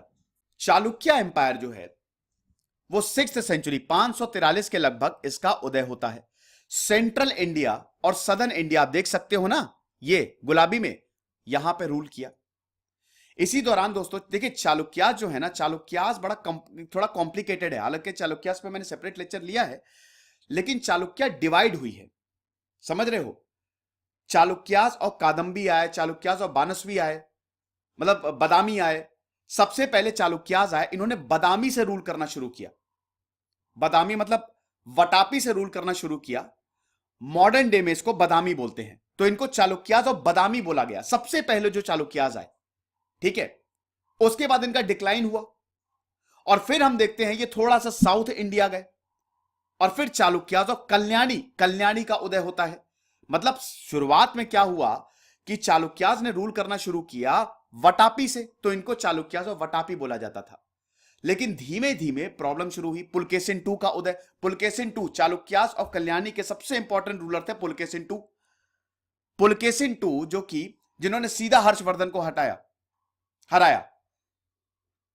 हर्षवर्धन साउथ जाना चाहते थे, पुलकेशिन II नॉर्थ आना चाहता था। तो बीच में पड़ती है नर्मदा रिवर। तो हर्षवर्धन और पुलकेशिन II के बीच में जबरदस्त बैटल हुई। इधर हर्षवर्धन अपनी फील्ड में दिग्गज, इधर पुलकेशिन II अपनी फील्ड में दिग्गज। लेकिन जीता कौन? पुलकेशिन II। पुलकेशिन II ने हर्षवर्धन को हरा दिया। यह हुआ। हालांकि पुलकेशिन II बहुत बढ़िया रूलर थे। साउथ इंडिया की बात करें तो चालुक्यास को गोल्डन एज ऑफ कर्नाटक बोला जाता है। लेनेज जो है वो कम नहीं हुई थी, लेकिन चालुक्यास और कल्याणी का उदय होता है 970 में। कुछ समय तक वैक्यूम आया, फिर हम देखते हैं कि चालुक्यास और कल्याणी है। अब दोस्तों इस दौरान बहुत बेहतरीन मंदिर बनाए गए। गलगांथ टेंपल बनाया गया पट्टाडकल कॉम्प्लेक्स में। गलगांथ बोल रहा हूं मैं, आई एम रियली सॉरी। तो ये बदामी चौलक के चालुक्यास स्ट्रक्चर है। भूतनाथ टेंपल बनाया गया बदामी में। विष्णु, यहां पे बदामी केव बनाई गई, वहां पे बहुत सारे विष्णुवाइट। देखिए उस समय या तो आप शैवाइट हो, या आज भी लड़ाई चलती है, या तो आप वैष्णवाइट हो, भगवान विष्णु को मानते हो या फिर भगवान शिव को मानते हो। अब उसके बाद दोस्तों एक और एम्पायर आया, राष्ट्रकटा। राष्ट्रकटा एम्पायर की बात करें तो पहले चालुक्य आए जो कि बड़े इंपॉर्टेंट थे, ध्यान दीजिएगा हम 700 से 1200 तक की बात कर रहे हैं। फिर राष्ट्रकूटा एम्पायर आया, दांती दुर्ग ने इसको फाउंड किया था 753 में। इनकी जो कैपिटल थी वो मान्यखेत थी और लगभग 200 सालों तक इन्होंने रूल किया। राष्ट्रकूटा एम्पायर का आप एक्सपेंशन देखिए कितना जबरदस्त है। चालुक्यास ऑफ वटापी आए, वटापी के चालुक्या जिनको बादामी बोला जाता है, उन्होंने रूल किया, उनका डिक्लाइन हुआ। फिर राष्ट्रकूटा डायनेस्टी आई। राष्ट्रकूटा डायनेस्टी के दो रूलर बड़े इंपॉर्टेंट है, गोविंद थ्री और अमोघ वर्षा। अमोघ वर्षा ने तो 64 सालों तक रूल किया और बहुत बड़े लिटरेरी, हमने देखिए काफी फिलोसफर टाइप के थे, ये पोएट थे, ऑथर थे, कवि राजमार्ग इन्होंने ही लिखी है। हम ये देख रहे हैं कि जो महान रूलर हुए हैं ना, they all were philosophers. Kailashnath temple इन्होंने अलोरा में बनवाना शुरू किया। अरब ट्रैवलर सुलेमान ने राष्ट्रकूटा एम्पायर को बोला था कि दुनिया के जो 4 सबसे महान एम्पायर है उनमें से राष्ट्रकूटा। इतना खूबसूरत था राष्ट्रकूटा एम्पायर। साउथ का इतिहास दोस्तों अलग ही रहा है, आप समझ लीजिए। साउथ की हिस्ट्री साउथ नॉर्थ से काफी आगे रहा है, एंशिएंट हिस्ट्री में भी और अभी भी। कैलाश टेम्पल जो है वो यहां पे राष्ट्रकूटा के दौरान बनाया गया। इंद्र सभा का जो शिखर है वो, बुद्ध का स्टैचू है वो बनाया गया। तो राष्ट्रकूटा का आर्किटेक्चर कमाल था। फिर आती है गुर्जर प्रतिहार। कई बार अरब आर्मीज ने कोशिश की कि भारत को इन्वेड किया जाए, लेकिन हर वक्त गुर्जर प्रतिहार एकदम खड़े रहते थे, लंबे चौड़े एकदम, और हमेशा इनको नाकाम कर दिया। नागभट्ट वन जो गुर्जर प्रतिहार के रूलर थे, उन्होंने तो पूरी की पूरी अरब आर्मी को ही डिफीट कर दिया था। हमको यह तो बताया जाता है कि अरब आर्मी इधर से आई उधर से आई, इन्वेड किया, लेकिन हमको यह नहीं बताया जाता है कि हम 100 बार उनको हरा चुके हैं। 100 बार में एक बार उनको जाके सक्सेस मिली थी, वो भी जब उन्होंने बड़ा खेल किया था तब, ठीक है, काफी धोखा किया था, हमको यह कोई नहीं बताता। कई बार यहां पे अटैक किए गए, लेकिन हर वक्त हम देखते हैं कि कभी राजपूत कभी गुर्जर प्रतिहार उन अटैक को नाकामयाब किया। ओके, मिहिर भोज बहुत ही इंपॉर्टेंट थे, बहुत ही ज्यादा इंपॉर्टेंट रूलर थे, आपको पता ही है। और फिर इधर राजकटास, ये नॉर्थ में गुर्जर प्रतिहार, इधर पालास, तो भैया कन्नौज के लिए ट्राई पार्टाइट स्ट्रगल जो है वो शुरू हुई। ठीक है, अब हम ये देखते हैं गुर्जर प्रतिहार एक बहुत बड़ी डायनेस्टी थी, लेकिन आज जो आप देख रहे हैं ना, राजपूत हो गए और जो चांडेल्स हो गए, ये सब गुर्जर प्रतिहार से ही निकले हैं। 10th सेंचुरी आते आते गुर्जर प्रतिहार वीक होने लगे और उसके बाद काफी जो रूलर्स थे उन्होंने आजादी घोषित कर ली। ये होता है जब भी एम्पायर वीक होगा, राजा महाराजा अपनी आजादी लेंगे। थोड़ा सा बगल में कंस्ट्रक्शन चल रहा हो सकता है आपको आवाज आ रही हो। तो यहां पे मालवा के परमार्स, बुंदेलखंड के चांडेल्स, महाकौशल के कालाचुरीस, हरियाणा के तोमर और राजपुताना के चौहान, इन सबने हम देखते हैं आजादी ले ली। ये आजाद हो गए, इन्होंने अलग, अभी तक गुर्जर प्रतिहार एक अम्ब्रेला टाइप का था, लेकिन अब ये सब आजाद हो गए। ठीक है, और पाला एम्पायर तो था ही, गोपाल ने इसको फाउंड किया था, बंगाल पे रूल करता था। बंगाल, आज का जो बंगाल है, बहुत ही ज्यादा। Pala empire, they were actually the followers of Buddhism, Mahayana Buddhism को मानते थे, हालांकि हिंदुइज्म भी मानते थे। उन्होंने शैविज्म और वैष्णविज्म को पेट्रोनाइज किया था। पाल का मतलब ही होता है प्रोटेक्टर। ओके, अब हम बात करते हैं चोल एम्पायर की। अभी तक हम 1200 तक गए। अब आप जो पिछला बताया उसको अलग रखिए, चोल एम्पायर को अलग रखिए। चोल एम्पायर पे मैंने 3 लेक्चर्स है, वैसे 1.5 घंटे का सेशन है। चोल एम्पायर को हम 4 पार्ट में डिवाइड करते हैं। एक चोल जो 2000 साल पहले उदय हुआ, एक्सट्रीम साउथ, आज का जो श्रीलंका है, इंडोनेशिया है और जो केरल है, ये सब चोल के अंडर था। चोलास बहुत ही ज्यादा ताकतवर थे। 4 में इसको डिवाइड करते हैं। ठीक है, अर्ली चोलास जिनके बारे में हमको ज्यादा जानकारी नहीं है। फिर इंटररेग्नम पीरियड आया जिसके बारे में अगेन हमको ज्यादा कुछ पता नहीं है। फिर आए मेडिवियल चोलास, और मेडिवियल चोलास ने वो बैंड बजाई है दोस्तों कि पूरे के पूरे ये जो केरल, आज का केरल है ना, तमिलनाडु के कुछ पार्ट, ये इंडोनेशिया, ये पूरा श्रीलंका, सब जीत लिया इन्होंने, सब। 9th सेंचुरी कॉमन एरा में इनकी शुरुआत हुई, middle of the 9th century. राजा चोला जो थे, बहुत ही ज्यादा एक्सपैंड किया अंडर राजा चोला। फिर राजेंद्र चोला है, राज चोला है, वीर राजेंद्र चोला, कोलटुंगु चोला, ये जितने रूलर्स थे दोस्तों, 100 सालों के अंदर अंदर ये साउथ एशिया में एक्सपैंड कर दिए, south east Asia, south Asia. और सबसे बड़ी बात ये थी कि इनकी नेवी कमाल की थी और इनका ट्रेड, बहुत अमीर अंपायर था दोस्तों, एकदम गजब पैसा था इनके पास। और इसीलिए जहां पे भी जाते थे, अच्छा ये कोई ऐसा नहीं, मंदिरों को इन्होंने बहुत अच्छे से मेंटेन किया।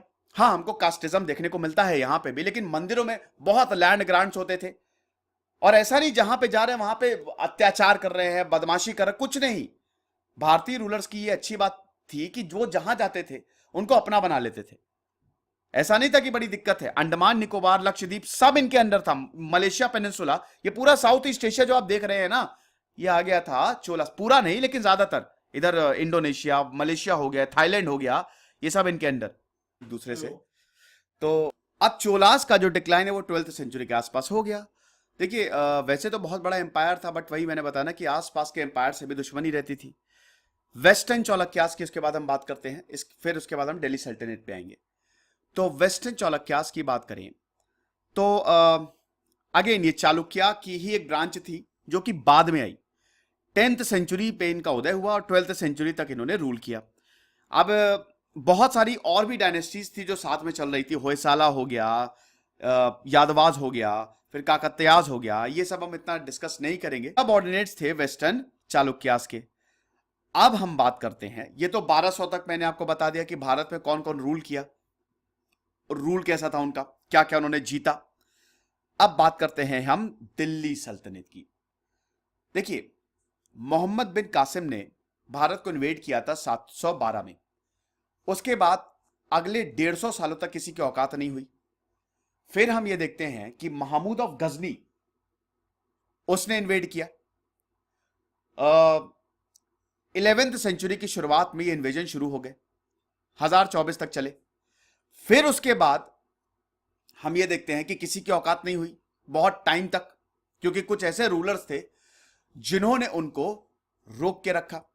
लेकिन इसके बाद मौका आता है 1191 में। इससे पहले महमूद घोरी जो कि अफगानिस्तान के घोर रीजन से आता था, उसने भारत को इन्वेड करने की ठानी। बहुत सारे उसके रीजंस थे। सबसे पहले तो दौलत बहुत ज्यादा मिलेगी, फिर इस्लाम का प्रचार प्रसार, उसके बाद फिर इधर अनस्टेबिलिटी थी मिडिल ईस्ट में, तो बेटर ये कि कोई और रिफ्यूज ढूंढो।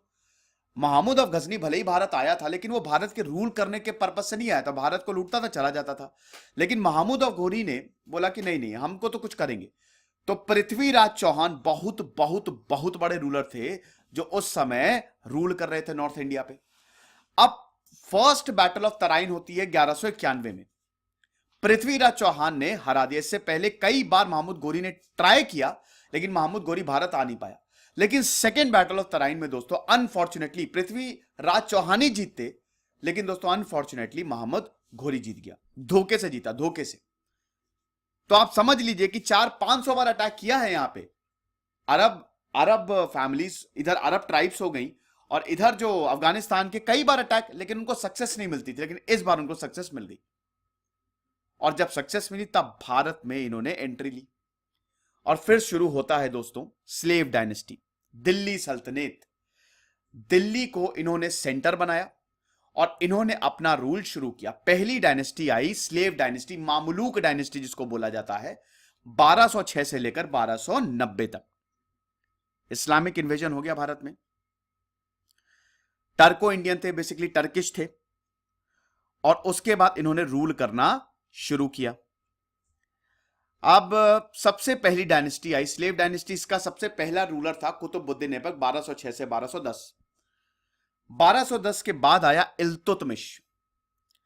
इल्तुतमिश की बात करें तो इल्तुतमिश ने 1210 से लेकर 1236 तक रूल किया।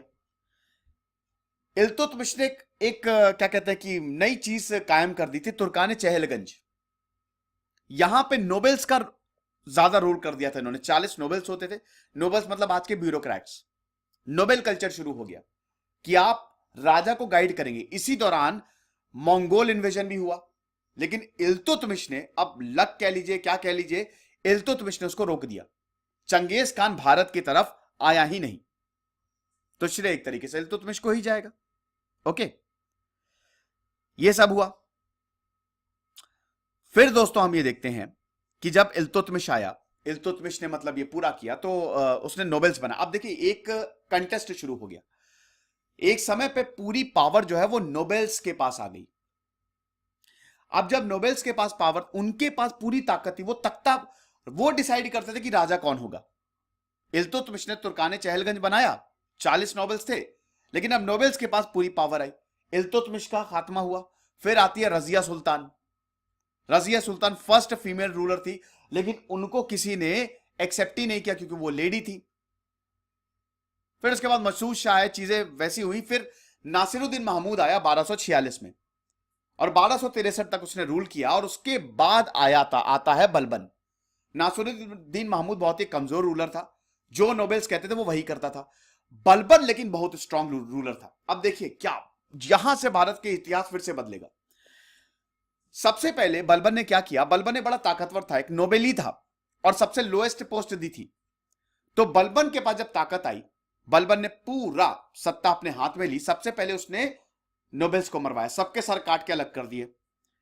उसका एक मानना था कि यही नोबेल्स की वजह से तख्त हिलता रहता है, इन्हीं नोबेल्स के पास बहुत ताकत है ना, किंग मेकर है ना ये, तो मैं इनको मरवा देता हूं। सबको मरवा दिया। जो नॉर्थ वेस्ट का एरिया है, जो पाकिस्तान वाला एरिया है, वहां पे किले बनवा दिए, क्योंकि बार बार मंगोल्स वहां से आके अटैक करते थे, तो वो अटैक भी बंद हो गए। तो बलबन ने एक्सपैंड करना शुरू किया। इतिहास में एक होता है कंसोलिडेटर और एक होता है एक्सपेंशनिस्ट। इतिहास में एक इंसान कंसोलिडेट करता है, तो वो महमूद ऑफ घोरी ने किया, कंसोलिडेशन हुआ, और एक्सपेंशन शुरू किया बलबन ने।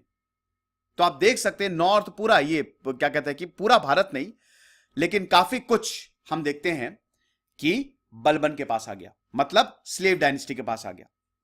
1287 आते आते बलबन का देहांत हो गया, और उसके बाद फिर स्लेव डायनेस्टी ज्यादा चली नहीं। अब 1290 में एक और बहुत बड़ी डायनेस्टी आई जिसको कहते हैं खिलजी डायनेस्टी। इन्होंने भले ही ज्यादा दिनों तक रूल ना किया हो, लेकिन खिलजी डायनेस्टी ने बहुत तगड़े से एक्सपैंड किया। खाली 30 सालों तक ही रूल था। जलालुद्दीन खिलजी आया 1290 में, बहुत बूढ़ा था, 70 साल का 72 साल का एक बूढ़ा आदमी था, और ये स्लेव डायनेस्टी के साथ ही था, इनके साथ ही काम करता था। लेकिन फिर क्योंकि मिलिट्री इनके पास थी, तो उसने फिर तख्ता पलट कर दिया, क्योंकि लास्ट के रूलर जो थे वो बहुत ही कमजोर थे। 1290 में जलालुद्दीन खिलजी आया, और 6 साल बाद 1296 में जलालुद्दीन खिलजी को मार दिया अलाउद्दीन खिलजी ने, और उसके बाद अलाउद्दीन खिलजी का उदय होता है। अब अलाउद्दीन खिलजी जब आया 1296, उसका रूल अच्छा खासा चला 20 सालों तक, 1316 तक। तो अलाउद्दीन खिलजी ने सब कुछ बदल के रख दिया। उसने मार्केट प्राइस सबसे पहले फिक्स किए, शराब पे रोक लगाई, उसके बाद बहुत सारी चीजें की, मार्केट पे उसका काफी ज्यादा कंट्रोल था। अलाउद्दीन खिलजी हालांकि पढ़ा लिखा बिल्कुल भी नहीं था, और अलाउद्दीन खिलजी ने एक्सपेंशन भी शुरू किया। और अलाउद्दीन खिलजी के दौरान ही, क्योंकि देखिए अब यहां पे बलबन जा चुका था, तो मंगोल्स के पास ये मौका था कि अब एक नई डायनेस्टी आई है, तो चलो हम अटैक करते हैं। तो मंगोल्स ने अटैक किया, लेकिन अलाउद्दीन खिलजी को पकड़ पकड़ के मारा। कुछ को पकड़ा और मुसलमान बना दिया, उनको न्यू मुसलमान बोला गया। उसके बाद कभी भी मंगोल्स ने भारत की तरफ मुड़ के देखा ही नहीं, इतनी बुरी तरीके से अलाउद्दीन खिलजी ने मारा था। तो अलाउद्दीन खिलजी को यह बिल्कुल श्रेय जाता है कि उन्होंने मंगोल्स को रोका, लेकिन बहुत ज्यादा बर्बर था अलाउद्दीन खिलजी। हर रूलर के दो साइड होते हैं, एक होता है ब्राइट साइड, एक होता है डार्क साइड। अलाउद्दीन खिलजी ने जमीनें बांटना शुरू की, गरीबों के लिए थोड़ा काम किया, लेकिन धीमे धीमे अलाउद्दीन खिलजी बहुत डार्क होता गया, बहुत भयानक तरीके से एक्सपैंड करता गया। फिर उसके बाद राजपूतों से तो अलाउद्दीन खिलजी की जो दुश्मनी जग जाहिर है ना। एक के बाद एक अलाउद्दीन खिलजी ने किला जो है ना, वो अपने पास लेना शुरू कर दिया।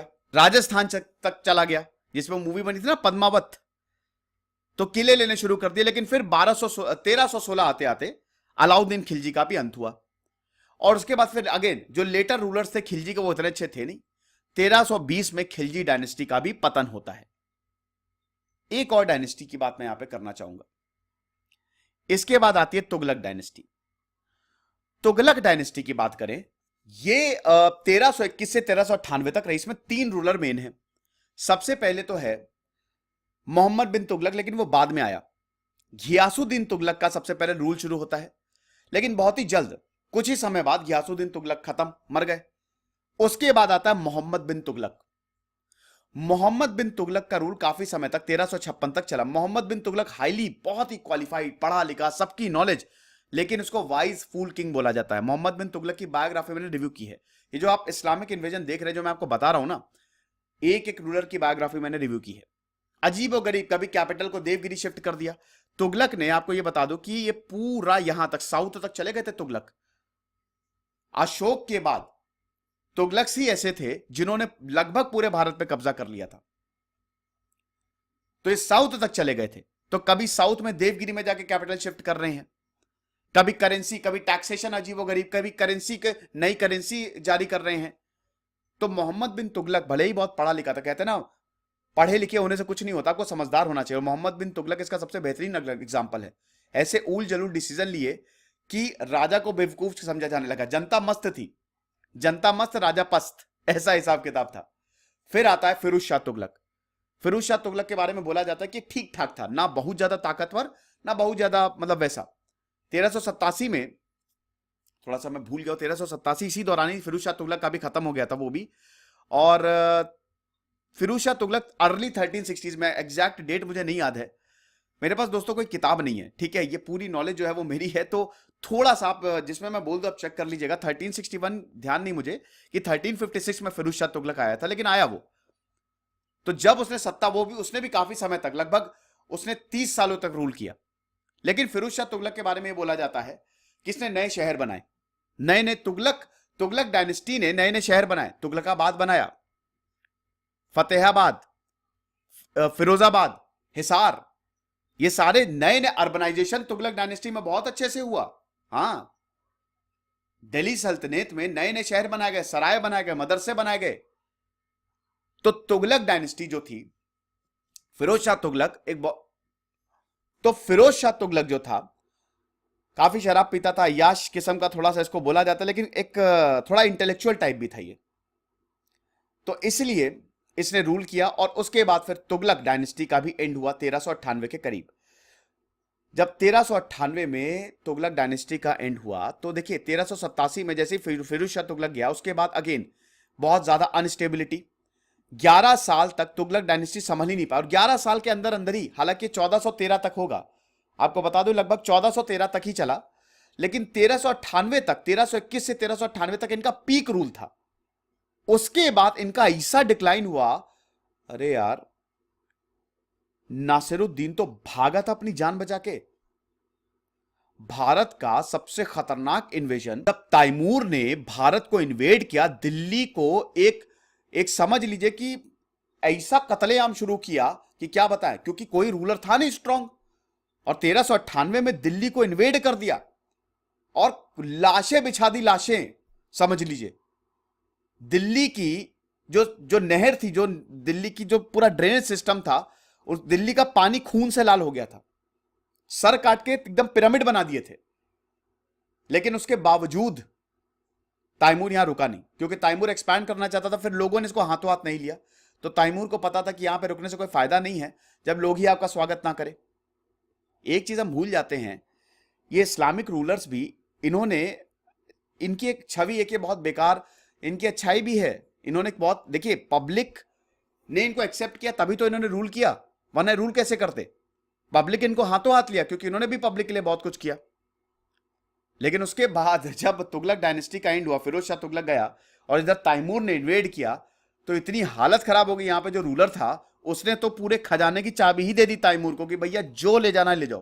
पीकॉक थ्रोन ले गया था ना वो, हालत खराब, बैंड बजा दी थी यहां पे तैमूर ने। फिर उसके बाद तुगलक डायनेस्टी का एंड, और उसके बाद सईद्स आते हैं 1413 से 1451 तक। सईद्स ने कुछ खास किया नहीं तो उसको हम स्किप करेंगे। फिर लोधी आते हैं। लोधी के 1451 से लेकर 1556 तक लोधीज पहले अफगान थे जिन्होंने रूल किया था, अभी तक टर्क्स थे, ठीक है, लेकिन Lodhi's were the first Afghan. अब अफगान की बात करें ना, तो अफगानिस्तान एक ट्राइबल एरिया है। अफगानिस्तान में क्या हिसाब किताब है कि अफगानिस्तान में कोई राजा नहीं है, वहां पे हर किसी को एक लीडर होता है, फर्स्ट एमंग इक्वल्स होता है। वो फर्स्ट एमंग इक्वल समझते हैं ना, जैसे आज का हमारा प्रेसिडेंशियल सिस्टम काम करता है कि हम एक लीडर को चुनते हैं और कभी भी तुमको हटा सकते हैं। राजा एक राजा हो गया, उसने जो बोल दिया वो बोल दिया। लेकिन यहां पे ऐसा नहीं होता है, मतलब ट्राइब्स में ऐसा नहीं होता फर्स्ट एमंग इक्वल्स में कि आपको सबकी बात माननी पड़ेगी। तो लोधी डायनेस्टी आती है, 1451 में आई लोधी डायनेस्टी। बहलोल लोधी आया, बहलोल लोधी का अच्छा रूल था, बढ़िया रूल था, उसने भी एक्सपैंड किया। उसके बाद सिकंदर लोधी आया, जिसने गजे सिकंदरी जिसको बोला जाता है, उसने आगरा शहर को फाउंड किया, आगरा शहर को बहुत बढ़िया बनाया। और फिर आता है इब्राहिम लोधी। इब्राहिम लोधी आखिरी लोधी था जो अजीबोगरीब था। 1517 में इब्राहिम लोधी आया और इब्राहिम लोधी से सब बहुत ज्यादा नफरत करते थे। अजीबोगरीब इस किस्म का इंसान था। एक तो उसको वो भी वही सोने का चम्मच लेके पैदा हुआ, एकदम सन की, किसी की बात ही नहीं मानता था। अब इधर दोस्तों क्या हो रहा है, इधर सेंट्रल एशिया में बाबर का उदय हो रहा है। सेंट्रल एशिया में अनस्टेबिलिटी, और इधर बाबर जो है, बाबर के पिताजी और बाबर, ये सब पूरा प्लान बना रहे हैं कि अब कुछ करना है। क्योंकि दोस्तों ऐसा था ना कि सेंट्रल इंडिया में भी ये जो हेरात का पूरा एरिया था, वहां पे भी बहुत इन्वेजन, बहुत युद्ध हो रहे थे। फिलहाल उस पर अभी थोड़ा सा उसको स्किप करते हैं। तो अब बाबर चाह रहा था, भाई ये बाबर जो थे मुगल्स, ये क्या मंगोल्स के ही तो डिसेंडेंट्स थे, मंगोल्स के, बोला तो इनको मंगोल से ही जाता है ना। तो बाबर जो है उसने रुख किया भारत की तरफ। और ऐसा बोला जाता है कि इब्राहिम लोदी के चाचा जान ही बाबर को इनवाइट करके आए थे कि भैया आप भारत पे आओ, आप भैया कुछ करो, वरना ये तो पगला गया, पागल कर देगा ये। क्योंकि इब्राहिम लोदी किसी की नहीं सुनता था। बहलोल लोदी सबके फेवरेट थे। अब जो ट्राइब्स थी, मतलब पूरे एक जो काउंसिल बनाई थी, हर किसी की बात मानते थे वो। सबका साथ सबका विकास जैसा उनका हिसाब किताब था। लेकिन इब्राहिम लोदी ऐसा नहीं था, भाड़ में जाओ। तो बाबर आता है, और बाबर जब आया तब शुरू होता है मुगल रूल। इसी दौरान दोस्तों एक बहुत बड़ा किंगडम, भारत के इतिहास का सबसे महान किंगडम विजयनगर एम्पायर का, विजयनगर एम्पायर की शुरुआत होती है। वो किंगडम जिसने पूरे साउथ पे रूल किया। विजयनगर इतना बड़ा एम्पायर था, इतना बड़ा एम्पायर था कि इसने ईंट से ईंट बजा दी, पूरे बहमानी सल्तनत को उखाड़ के फेंक दिया। समझ रहे, वाट लगा दी थी, समझ लीजिए। 1336 में विजयनगर एम्पायर को स्टैब्लिश किया गया, हरिहर और बुक्काराया। वैसे हम विजयनगर को भी 4 डायनेस्टीज में डिवाइड करते हैं, लेकिन आप समझिए कि बहुत बड़ा एम्पायर था ये। होयसाला और काकतिया के बाद ये सबसे बड़ा एम्पायर, ये पूरा कर्नाटक और आप देख रहे हैं ना पूरा साउथ विजयनगर के पास आ गया। और विजयनगर दोस्तों इतना ज्यादा बड़ा हो गया था कि यहां का जो ये जो शहर थे विजयनगर के, ठीक है, इतने महान, मतलब जो भी ट्रैवलर आते थे दूर दूर से, यूरोप से ट्रैवलर आते थे यहां पे, ट्रेवर्नियर, मुनुक्की, ये सब आए हैं ना, इन्होंने इतनी तारीफ की है कि भैया ये शहर है कि क्या है। आज का जो पेरिस, न्यूयॉर्क है ना, वैसा था विजयनगर, इतना महान। तभी यहां के जो टेम्पल्स, इसको यूनेस्को वर्ल्ड हेरिटेज साइट का हिस्सा बनाया है। डेक्कन सल्तनत को उखाड़ के फेंक दिया था। ऐसी चिंगारी लगाई ना कि ये पूरी सल्तनत, ये जो सब, ये 5 में बट गई थी, आप समझ लीजिए। इसीलिए, लेकिन 1565 में दोस्तों बैटल ऑफ तालीकोटा लड़ी जाती है, जिसमें डेक्कन सल्तनत कंबाइंड आर्मी होती है और इनको हरा देती है। विजयनगर का 1565 में विजयनगर को पूरी तरीके से तबाह कर दिया डेक्कन सल्तनत ने। और उसके बाद कभी विजयनगर उबर ही नहीं पाया इससे। हम्पी जो है, हम्पी बहुत बड़ा शहर है विजयनगर का, और हम्पी को यूनेस्को वर्ल्ड हेरिटेज साइट का दर्जा प्राप्त है, कर्नाटक में है। तो आप ये समझिए कि एक समय पे इतना खूबसूरत था विजयनगर, लेकिन डेक्कन सल्तनत ने सब कुछ खत्म कर दिया। Everything was finished. ऐसा था। कृष्णदेवराया, हरिहर राया, ये सब, देवराया 1, ये सब बहुत, देवराया 2, बहुत बहुत बड़े बड़े रूलर थे ये, ठीक है। अब उसके बाद दोस्तों हम देखते हैं, ये तो चलिए विजयनगर एम्पायर हो गया। अब हम मुगल्स की बात कर लेते हैं। मुगल्स की बात करें तो सबसे पहले आता है बाबर। बाबर ने 1526, बाबर का जो रीन था वो बड़ा ही मुश्किलों भरा था। मुश्किलों भरा कैसे था? बाबर कभी प्रॉपर जीत ही नहीं पाया, जीत पाया मतलब उसको कभी सुख नहीं मिला, बाबर बस लड़ता ही रहा। पहले भारत में जब भारत में 16 साल की उम्र में तो उसने इन्वेड कर दिया। तो जब भारत में आया तो 5 बैटल्स, इधर पूरा आज का जो पाकिस्तान है उस एरिया से आया। वहां से आते आते लड़ते लड़ते 5 battle already, battle of Panipat, first battle of Panipat 1526 में हुई, और इससे पहले बाबर ऑलरेडी 5-6 बैटल लड़ चुका था भारत में। फिर इब्राहिम लोदी के साथ फर्स्ट बैटल ऑफ पानीपत 1526 में हुई, बाबर ने इब्राहिम लोदी को हरा दिया। फिर बैटल ऑफ खानवा हुई, बैटल ऑफ घाघरा हुई, बैटल ऑफ चांदेरी हुई, ये 3 battle back to back battle, 1527, 28, 29। तो बाबर का, जब तक बाबर ने कभी राजा का, मुगल मतलब एम्परर का सुख भोगा ही नहीं, बस लड़ता ही रहा। बाबर यहां की भारत की खूबसूरती से बहुत ही ज्यादा प्रभावित था, और बाबर ने भारत के लोगों को काफी प्रेज भी, काफी तारीफ भी की है। इतना बुरा नहीं था बाबर जितना हम बोलते हैं, लेकिन हां, कत्लेआम तो इसने भी किया। 1529 में बाबर मर गया। बाबर का बेटा हुमायूं आया। हुमायूं का तो बड़ा अजीब और गरीब टेन्योर रहा है। हुमायूं को एक बदनसीब राजा आप कह सकते हैं। बाबर जो है, मतलब सुल्तान, यहां पे हुमायूं जो था बाबर का बेटा था, और हुमायूं बहुत भयानक तरीके से एक बार बीमार पड़ा। तो बाबर ने बोला कि हुमायूं की बीमारी मुझे दे दे, और शायद ये बात लग गई। बाबर बीमार हो गया, हुमायूं ठीक हो गया, और उसी बीमारी से बाबर मर गया। बुखार बहुत तेज था हुमायूं का एक बार। अब हुमायूं 1530 से लेकर 1540 तक थे, लेकिन हुमायूं का रीन कोई खास अच्छा था नहीं। हुमायूं को उखाड़ फेंका शेर शाह सूरी ने। बैटल ऑफ कन्नौज लड़ी गई। 1540 आते आते 2 बैटल लड़ी गई थी, बैटल ऑफ चौसा और बैटल ऑफ कन्नौज। दोनों में ही हुमायूं को हार का सामना करना पड़ा। फिर हुमायूं पहले अरब भागा, उसके बाद फिर मतलब अफगानिस्तान भागा, फिर अरब भाग गया। तो हुमायूं की वाट लगा दी यहां पे शेर शाह सूरी ने। 1540 से लेकर 1555 तक सूर एम्पायर, शेर शाह सूरी 1540 से 1546 ये गद्दी पे बैठा। और उसके बाद जब शेर शाह सूरी खत्म हुआ, तब हुमायूं को यह लगा कि अब वक्त आ गया कि हम वापस लौटे। और तब तक हुमायूं के पास थोड़ी सी अकल भी आ गई थी कि जिस तरीके से पहले मैंने लड़ाई की थी वैसे नहीं करनी है। लेकिन दोस्तों, यहां पे एक और बहुत बड़े हिंदू रूलर का उदय हो रहा था, जिसका नाम था हेमू विक्रमादित्य। 1555 में हेमू विक्रमादित्य लगभग लगभग जीत ही लेता, सब कुछ जीत जाता, लेकिन फिर सेकेंड बैटल ऑफ पानीपत होती है। हेमू विक्रमादित्य सूर एम्पायर के साथी था। बहुत ही बढ़िया उसका करियर भी रहा है। पहले इधर उधर चीजें बेचता था, बाद में आर्मी में आया, और आर्मी में बहुत तेजी से उसने तरक्की की। तो हेमू विक्रमादित्य, हेमू हेमू था, हिंदू रूलर था, बाद में उसने विक्रमादित्य टाइटल लिया था। मुगल आए, मुगल ने बोला कि चलो ठीक है, अब भारत को दोबारा इन्वेड करने का वक्त आ गया। देखिए, मुगल को 1540 में बाहर फेंक दिया था, मैंने बताया ना, शेर शाह सूरी ने हरा दिया था। शेर शाह सूरी बिहार से आता ना, सासाराम, तो हरा दिया, शेर शाह सूरी रूल कर रहा था। लेकिन जब सूर एम्पायर कमजोर हुआ तो इधर हेमू का उदय हुआ। और दोस्तों यकीन मानिए, बड़ा बदकिस्मत हुई सेकेंड बैटल ऑफ पानीपत, बहुत ही बदकिस्मत, क्योंकि हेमू ऐसा था जिसकी नाम सुनते ही लोग थर थर कांपने लगते थे। तो बहुत ही आइडियल राजा था, लेकिन बहुत ही वीर योद्धा। उसका नाम सुनते ही लोगों की हालत खराब हो जाती थी कि हेमू से युद्ध करना है। कुछ बैटल्स तो दोस्तों ऐसी हुई है, जब हुमायूं वापस भारत आया, कुछ बैटल तो ऐसी हुई कि आगरा में जब लड़ी जानी थी तो पहले ही आर्मी रिट्रीट कर गई कि भैया हम लड़ ही नहीं सकते। लेकिन दोस्तों, किस्मत को कुछ और मंजूर था। सेकेंड बैटल ऑफ पानीपत होती है 1556 में, और अनफॉर्चुनेटली यहां पे सब कुछ सही चल रहा था, हेमू जीत रहा था, लेकिन वो बदनसीब तीर जो हेमू को लग गया बिना बात के। जब बैटल में उतरे तो हुमायूं की आर्मी एकदम तितर बितर, मुगल की आर्मी एकदम हालत खराब, कहां कुधर किधर जा रहा है, किधर मार रहे हैं।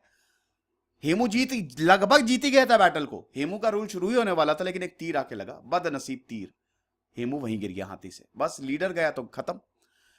फिर उसके बाद मुगल्स दोबारा आए और अकबर का रीन शुरू होता है 1556। अकबर जहां पना, अकबर ने लगभग पूरे भारत को जीत लिया, और अकबर का रूल काफी सेक्युलर टाइप था। अकबर के बारे में सबको पता ही है, अकबर की बायोग्राफी मैंने रिव्यू नहीं किया, मैं बहुत जल्द करूंगा। गुजरात को जीता, राजपूतों को देखिए, अकबर का सीधा था, वो जीता, वो कोई ऐसा नहीं था कि एक्सपैंड करता था। हाँ, एक दो चीजें, एक दो इंसिडेंट छोड़ दे जो कि बड़े कत्लेआम टाइप के हुए थे, लेकिन ज्यादातर अकबर अलायंस बनाता था, मैट्रिमोनियल अलायंस। जैसे शादी कर ली तो ठीक है, इतना बड़ा किंगडम हमारा हो गया।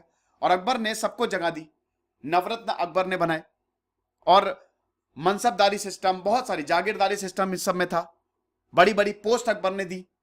अकबर का सीधा हिसाब किताब था। स्कॉलर्स, अकबर के ही दौरान हिस्ट्री सबसे बढ़िया तरीके से लिखी गई है, स्कॉलर्स लेके चलता था अपने साथ। तो अकबर का सीधा हिसाब किताब था कि भैया सबका साथ सबका विकास, इनका भी यही था कि अकबर चाहता था कि सबको साथ में लेके चलो। लेकिन इधर महाराणा प्रताप जो थे, वो अकबर से बोला कि बेटा सबको सबको साथ में लेके ऐसे कैसे चलो, सबको साथ में लेके नहीं चल सकते। तो महाराणा प्रताप ने अकबर की बैंड बजानी शुरू की, और फिर बैटल ऑफ हल्दी घाटी, अब तक की सबसे खूनी जंग लड़ी गई 1576 में। और उसके बाद ड्रॉ था ये एक तरीके से मुकाबला, क्योंकि अकबर का एम पूरा नहीं हो पाया था। तो राजपूत किंगडम्स के बारे में मैंने आपको नहीं बताया। राजपूत देखिए, मेवाड़ डायनेस्टी जो है वो 728 से लेकर 1947 तक रही है। मेवाड़ डायनेस्टी जो राजपूत जिनको बोलते हैं हम, चित्तौड़गढ़ फोर्ट हो गया, ग्वालियर फोर्ट हो गया, विजय स्तंभ, ये सब मेवाड़ डायनेस्टी के दौरान बना। और बड़े पावरफुल लोग थे राजपूत, बहुत ही ज्यादा पावरफुल थे, वॉरियर्स थे भैया। नॉर्थ में राजपूत किंगडम का दबदबा था, ठीक है। और मेवाड़ डायनेस्टी बहुत ही बड़ी थी। महाराणा हमीर जो थे, उन्होंने यहां तक मोहम्मद बिन तुगलक को भी हरा दिया था। अब राजपूत बटे हुए थे, मतलब ब्रांचेस थी, तोमर्स थे, चांडेल्स थे, और बहुत सिकरवार्स थे, बहुत सारे थे। तो राजपूतों का भी किंगडम बहुत ही जबरदस्त रहा। और राजपूत भी, आज का राजस्थान भी बटा हुआ था, वो स्टेट जो है वो बटा हुआ था, रीजन वाइज था वो। ओके, तो इसमें आई होप आपको कोई प्रॉब्लम नहीं होगी। फिर आए शाहजहां। अब शाहजहां आए तो उन्होंने तो भैया अलग ही लेवल पे आर्किटेक्चर करना शुरू कर दिया। शाहजहां के दौरान भारत बहुत अमीर हो गया। एक से एक शाहजहां ने नगीने बनवाए, ताजमहल बना दिया, मोती मस्जिद बना दिया, सब कुछ, एवरीथिंग, बड़े बड़े किले बनवा दिए। तो शाहजहां का एक तरीके से गोल्डन पीरियड था, मुगलों की बात करें। शाहजहां के बाद आए भैया औरंगजेब। शाहजहां के 4 बेटे थे। सबसे बड़ा बेटा था दारा शिकोह, जिसको शाहजहां चाहता था वो रूलर बने। दारा शिकोह बहुत ही इंटेलेक्चुअल, एक हाथ में गीता, दूसरे में कुरान। औरंगजेब इसका ऐसा बेटा जिसको शाहजहां बिल्कुल पसंद नहीं करता था, लेकिन औरंगजेब थोड़ा ताकतवर था। जहां दारा शिकोह खाली पढ़ाई कर रहे थे, औरंगजेब लड़ाई सीख रहा था। औरंगजेब बहुत ही ताकतवर हो रहा था, डेक्कन का वाइसरॉय बना के भेजा औरंगजेब को। और जब शाहजहां का वक्त आ गया चुनना था, तो उसने दारा शिकोह को ही चुना, लेकिन औरंगजेब ने रिवोल्ट कर दिया। तो एक के बाद एक औरंगजेब ने भाइयों को मारना शुरू किया, और अंत में दारा शिकोह को मारा। उसको एक हाथी पे, मरियल से हाथी पे बैठाया, और पूरी दिल्ली में उसको घुमाया। फटे कपड़े थे उस समय दारा शिकोह के, पूरी दिल्ली में घुमाया, और वहां से औरंगजेब का रूल शुरू हो गया। 1660 आते आते औरंगजेब के पास पूरी ताकत आ गई। और फिर दोस्तों लेटर देखिए, औरंगजेब, और अब मराठाओं की बात करना चाहूंगा मैं। मराठा किंगडम, इधर औरंगजेब की, मतलब औरंगजेब ने स्थापना की अपने किंगडम की, मतलब मुगल की लेगेसी को आगे बढ़ा। इधर मराठा आ गए। महाराज शिवाजी, भारत के सबसे बड़े लीडर महाराज शिवाजी ने शुरुआत से, मतलब एक साइड से उन्होंने बैंड बजाना शुरू किया। महाराज शिवाजी की सबसे बड़ी बात यह थी कि वो डिप्लोमेटिक थे, और एट द सेम टाइम एक बहुत बड़े वॉरियर थे। पिताजी शाहजी भोसले, माताजी जीजाबाई, कृष्ण और राम, अर्जुन, इन सब की वीर गाथाएं सुन के महाराज शिवाजी बड़े हुए। सबसे पहले आदिल शाही डायनेस्टी की इन्होंने बैंड बजाई, क्योंकि भैया पिताजी वही काम करते थे। एक के बाद एक इन्होंने किला लेना शुरू किया। 16 साल की उम्र में ही महाराज ने शिवाजी एक लीडर हो गए थे, बहुत बड़े बड़े किले ले लिए। उसके बाद पहले आदिल शाहियों को हराया, फिर उसके बाद मुगल्स को हराया। शैस्ट खान, अफजल खान, इन सब से तो राइवलरी जग जाहिर है ना। घर में घुस के मारा महाराज शिवाजी ने। 1680 आते आते महाराज शिवाजी का देहांत हो गया। फिर मराठा किंगडम बहुत फैला। मराठा किंगडम, मराठाओं ने पूरे भारत पे कब्जा कर लिया, क्योंकि 1707 में औरंगजेब की हो गई मृत्यु। अब जब औरंगजेब की 1707 में मृत्यु हुई, तो मराठाओं के पास एक बहुत बड़ी अपॉर्चुनिटी थी। और उसके बाद फिर मराठाओं ने एक्सपैंड किया, और मराठों ने ऐसा एक्सपैंड किया कि पूरा भारत उनके पास आ गया, और यहां से हमारा हिंदू रूल शुरू हो गया। सिख एम्पायर भी बहुत बड़ा एम्पायर था। सिख एम्पायर ये 1760 है, हालांकि दोस्तों ये बहुत आगे तक चला था, 70 ये एक्चुअली मराठा किंगडम ये पीक तक दिखा रहे हैं, ठीक है, पीक पे अपने 1760 पे पहुंचा। हालांकि डाउनफॉल इसका 1818 में ही हुआ। अभी हम बताएंगे वो कैसे। सिख एम्पायर भी बहुत बहुत बड़ा बना। पहले सिखिज्म आया, लेकिन दोस्तों देखिए, लेटर मुगल्स की बात करें तो लेटर मुगल्स कोई खास इतने थे नहीं, अनस्टेबिलिटी बहुत ज्यादा थी, और मराठाओं ने वैसे ही बैंड बजा दी थी, ठीक है। तो 3 चीजें अब हम डिस्कस करते हैं। अब हम मॉडर्न हिस्ट्री पे आते हैं। सिख एम्पायर आप देख सकते हैं, 1799 में महाराज रंजीत सिंह ने पूरे सिख एम्पायर को कंसोलिडेट कर दिया। अब इसी दौरान होता है ब्रिटिश का उदय, ब्रिटिश इंडिया। जहांगीर की रेन में ब्रिटिशर भारत आ गए। ईस्ट इंडिया कंपनी, सारे, फ्रांस भी था कंपटीशन में, और इधर हम देख रहे हैं कि डच भी थे, पुर्तगाली भी थे। पुर्तगाली को तो चलिए एक जगह पे कंसोलिडेट कर दिया, डेनमार्क भी था, इंग्लैंड ने सबको हरा दिया। ईस्ट इंडिया कंपनी 1600 में आई। मॉडर्न हिस्ट्री वैसे मैंने पूरी कवर की है। सबसे पहले वो गए बंगाल। बंगाल एक बहुत ही फर्टाइल रीजन था। देखिए, फ्रांस की ईस्ट इंडिया कंपनी, मैं फिर अभी आपको पैरेलली बताऊंगा मुगल्स और सिखों के बारे में कि कैसे हुआ, फिर कैसे कहानी आगे बढ़ी। ये आप देख सकते हैं। यहां पे साउथ में हम देख रहे हैं मद्रास में फ्रांस था, और इधर ये वाला बंगाल का एरिया था ब्रिटेन के पास। बंगाल का एरिया बड़ा स्ट्रैटेजिक था, फर्टाइल था। साउथ में इतना नहीं, साउथ में भी था लेकिन इतना नहीं। फिर फ्रेंच ईस्ट इंडिया कंपनी वो सरकारी कंपनी थी, लेकिन British east India company private company थी। दो बैटल लड़ी जाती है, 1757 में बैटल ऑफ प्लेसी, 1764 में बैटल ऑफ बक्सर। यह पूरा का पूरा बंगाल रीजन ब्रिटेन के पास आ गया। ब्रिटेन ने कंसोलिडेट कर लिया, मतलब ब्रिटेन भारत में आ गया। अब ब्रिटेन करेगा एक्सपैंड। उस समय ब्रिटेन के पास दो चुनौतियां थी। सबसे पहले भारत के रूलर्स को हराओ, भारत में जो बड़ी बड़ी डायनेस्टीज है उनको हराओ। दूसरी बड़ी चुनौती थी कि ये जो फॉरेन पावर्स है उनको हराओ। तो उस समय तीन रूलर सबसे बड़े थे। कौन कौन? एक तो था सिख एम्पायर, सिख एम्पायर को सबसे आखिरी में हराया था। पहला, सबसे पहला था मराठा एम्पायर, दूसरा सिख एम्पायर, और तीसरा हैदर अली। हैदर अली और टीपू सुल्तान, ये जो पूरे साउथ पे इनका वर्चस्व था, ये तीन थे। अब ब्रिटेन ने एक स्ट्रैटेजी बनाई। ब्रिटेन कभी भी एक युद्ध नहीं करता था, वो तीन चार बैटल करता था। एक बैटल करी, फिर ट्रीटी साइन की, फिर दोबारा बैटल कर दी उसी ट्रीटी को तोड़ के। तो सबसे पहले यहां पे टारगेट किया जाता है मराठा किंगडम को। तीन वॉर हुए, तीन एंग्लो मराठा वॉर हुए। पहला वॉर 1775 में जो मराठाओं ने डिसाइसिवली जीता। 1782 आते आते वाट लगा दी थी, हालत खराब कर दी थी यहां पे ब्रिटिशर की। ट्रीटी साइन हुई। दूसरा वॉर शुरू हुआ 1801 में, ड्रॉ रहा, ब्रिटिश का थोड़ा अपर हैंड। लेकिन तीसरा वॉर दोस्तों जो 1817 1818 में हुआ, ब्रिटिश ने हरा दिया यहां पे मराठाओं को। उसके बाद यहां पे मराठा रूलर को कानपुर भेज दिया, और ब्रिटेन ने मराठाओं, ये यहां से मराठा का डाउनफॉल शुरू हो गया। तो ये मराठा किंगडम खत्म। सिख एंपायर पे आइए। सिख एंपायर में महाराजा रंजीत सिंह बहुत बहुत बहुत बड़ा, बहुत बड़े राजा थे। उन्होंने वैसे ही बैंड बजा दी थी। महाराजा रंजीत सिंह जब गए तो सिख एंपायर के साथ इन्होंने दो वॉर किए, Anglo Sikh war. Sikh war की बात करें तो पहला सिख वॉर होता है 1845 से 46 तक, दूसरा होता है 1848 से 49 तक। खेल खत्म, सिख एंपायर भी खत्म, ब्रिटेन ने यहां पे कब्जा कर लिया। उसके बाद दोस्तों हैदर अली, टीपू सुल्तान। हैदर अली के साथ ब्रिटेन ने दो वॉर लड़े, और टीपू सुल्तान के साथ भी दो वॉर, मतलब टोटल चार वॉर लड़े, मतलब बैटल लड़ी, सॉरी, टोटल मिला लेंगे आप वॉर। तो ये जो बैटल्स थी, टीपू सुल्तान, हैदर अली टीपू सुल्तान के पिताजी थे। हैदर अली आर्मी के चीफ थे, और वाडियार डायनेस्टी थी। तो हैदर अली ने फिर पूरा सत्ता का हस्तांतरण किया, और उसके बाद हैदर अली के पास सत्ता आई। इधर ब्रिटेन थे, ब्रिटेन से हैदर अली ने लड़ना शुरू किया। यहां पे एंग्लो मैसूर वॉर इसको बोला जाता है। तो पहली एंग्लो मैसूर वॉर जो थी वो किसने जीती? हैदर अली। दूसरी भी हैदर अली, तीसरी ब्रिटिशर, क्योंकि टीपू सुल्तान ने ही जीती।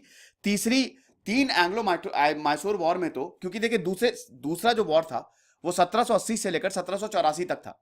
तो 1782 में हैदर अली का देहांत हो गया। उसके बाद टीपू सुल्तान है, इनके बेटे। तो 1784 में हरा दिया था। हर वॉर के बाद एक ट्रीटी साइन की। फिर दोस्तों हम ये देखते हैं कि फाइनल वॉर जो हुई वो 1799 में हुई, और यहां पे ब्रिटेन ने हैदर अली को भी हरा दिया, और ब्रिटेन का पूरे भारत पे कब्जा हो गया। पूरे भारत पे, क्योंकि मतलब पूरे भारत इन द सेंस का मतलब कि देखिए, ब्रिटिश इंडिया उस समय दो में डिवाइड हुआ। जब हैदर अली को, टीपू सुल्तान को ब्रिटेन ने मारा, और देखिए टीपू सुल्तान को फ्रांस सपोर्ट कर रहा था, तो इधर टीपू सुल्तान हारे तो फ्रांस भी साथ में हार गया। फ्रेंच ईस्ट इंडिया कंपनी अपने बोरे बिस्तर सब लगा के बाहर चली गई। बस कुछ ही शहरों को, कुछ ही रीजन्स को फ्रांस कंट्रोल करता था।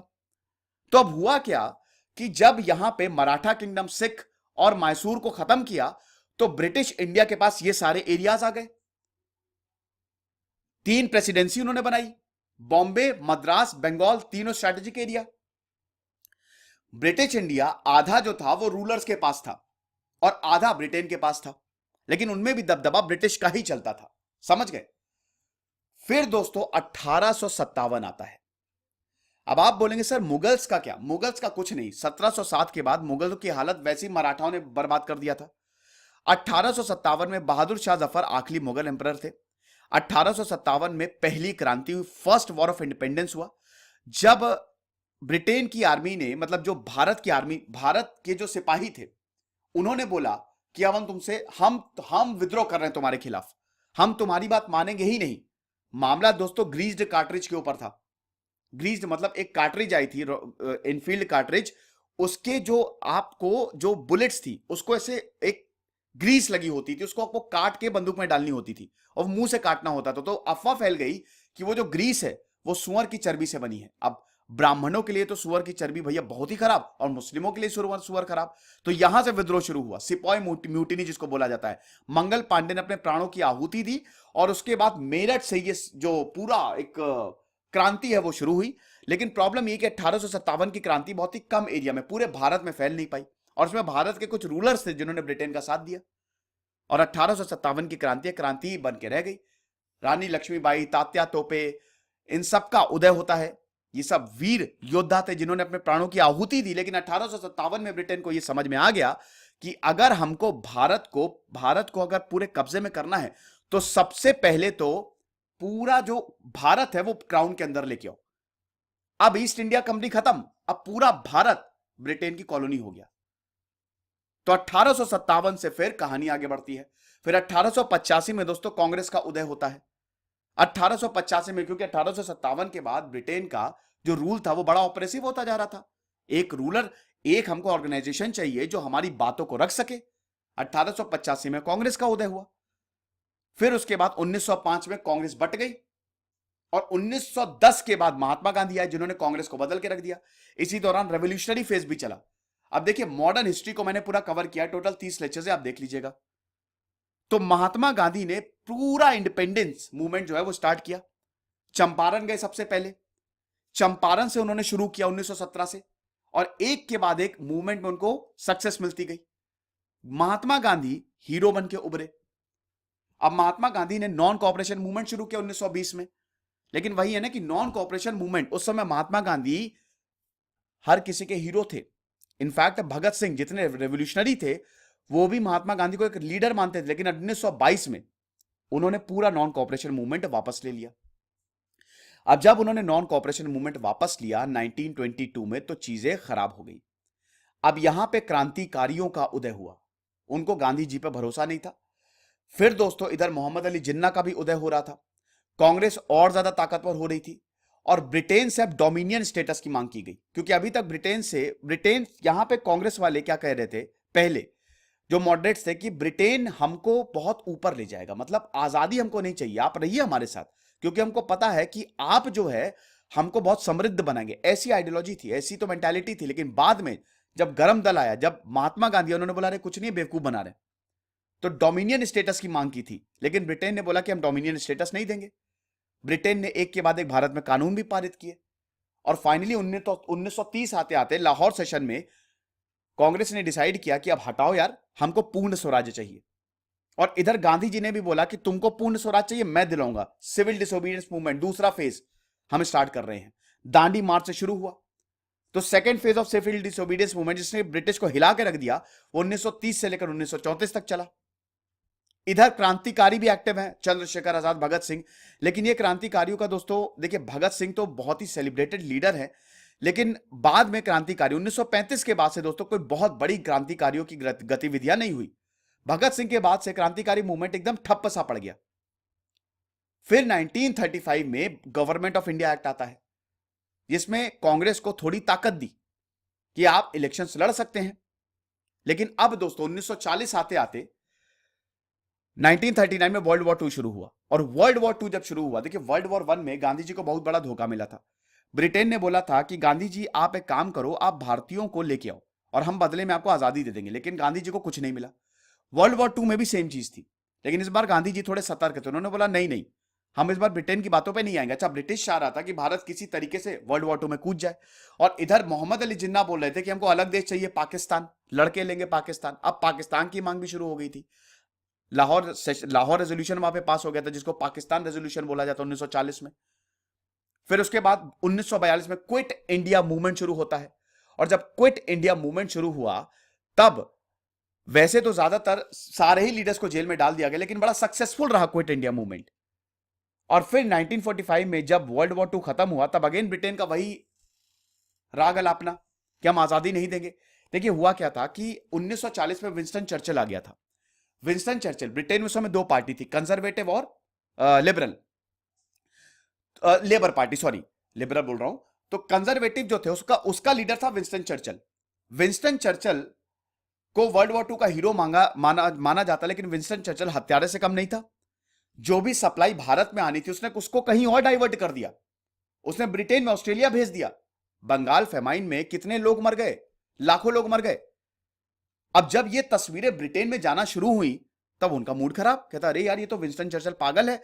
लेकिन on the other side Winston Churchill ने वर्ल्ड वॉर 2 में बहुत इंपॉर्टेंट रोल प्ले किया, और वर्ल्ड वॉर 2 जब खत्म हुआ विंस्टन चर्चिल को लग रहा था कि मैं जीतूंगा क्योंकि मैंने वर्ल्ड वॉर 2 का रुख बदला है।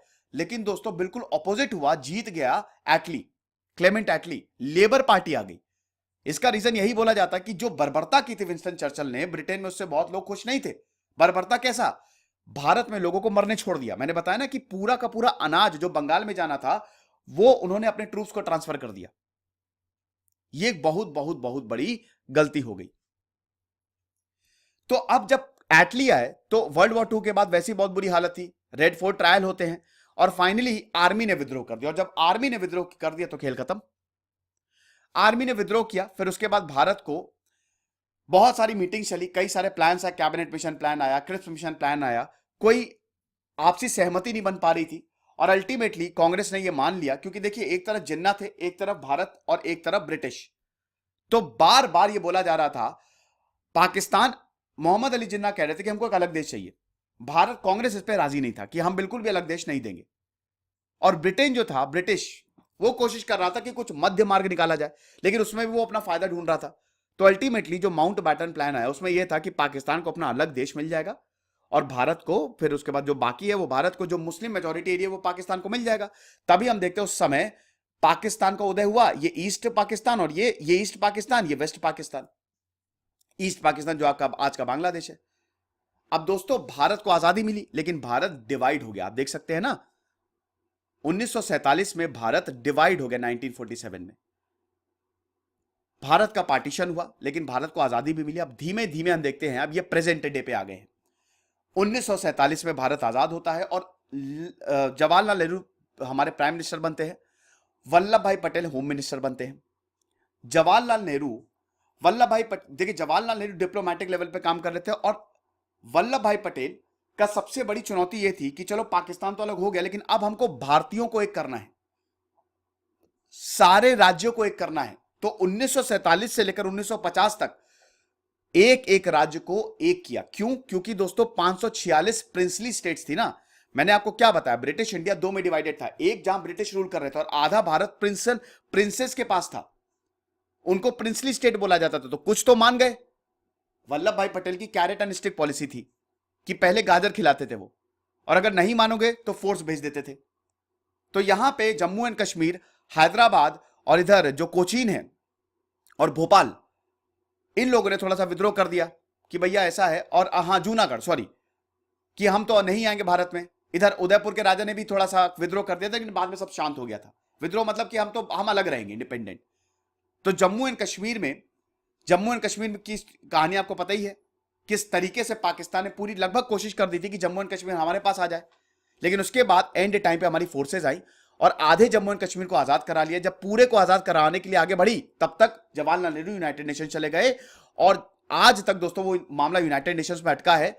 जहां तक पाकिस्तान की फोर्सेज है वो कश्मीर उनका है और बाकी हमारा है। उसके बाद 1950 आते आते पूरा भारत एक हो गया था। इस समय सरदार वल्लभ भाई पटेल भी छोड़ के चले गए थे और गांधी जी भी छोड़ के चले गए थे। तो एकमात्र बड़े लीडर जवाहरलाल नेहरू थे। 1963 तक धीमे धीमे स्टेट्स जो है वो फॉर्म होते रहे। स्टेट रीऑर्गेनाइजेशन एक्ट आता रहा। पहले part A, part B, part C, part D था। 1956 में स्टेट रीऑर्गेनाइजेशन एक्ट आया। भारत में भाषाओं के आधार पर स्टेट को बांटने की कोशिश की गई।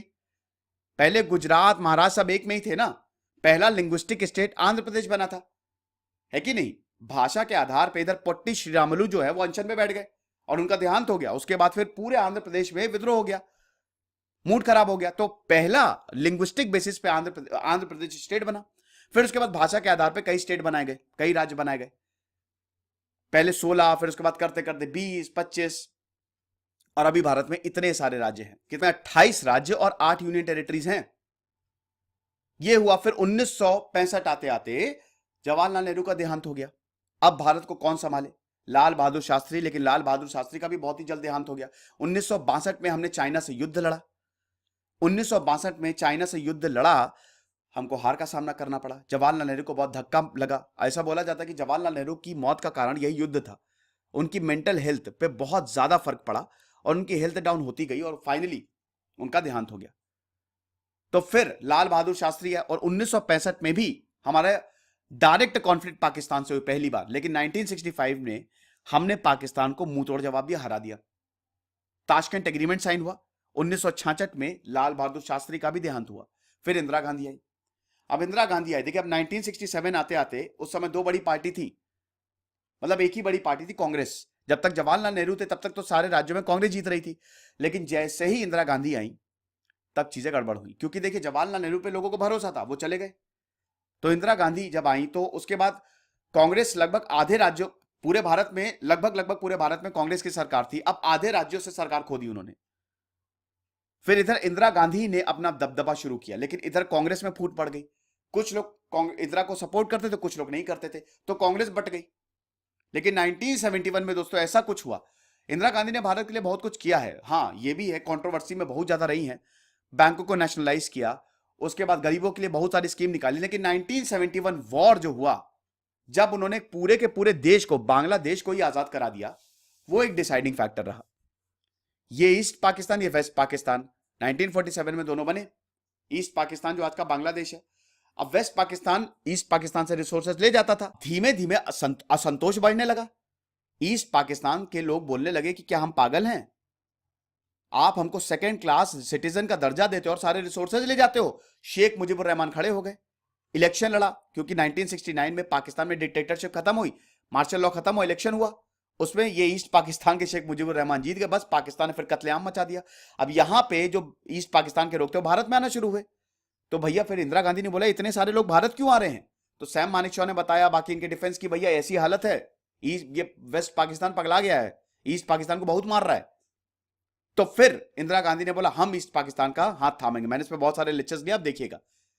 तो 16 दिसंबर, 3 दिसंबर को हमने युद्ध छेड़ दिया और 16 दिसंबर को हमने हरा दिया पाकिस्तान को, एक अलग देश बना दिया। बधाई हो, बांग्लादेश हुआ है 1971 में। ये बहुत बड़ा वॉर था।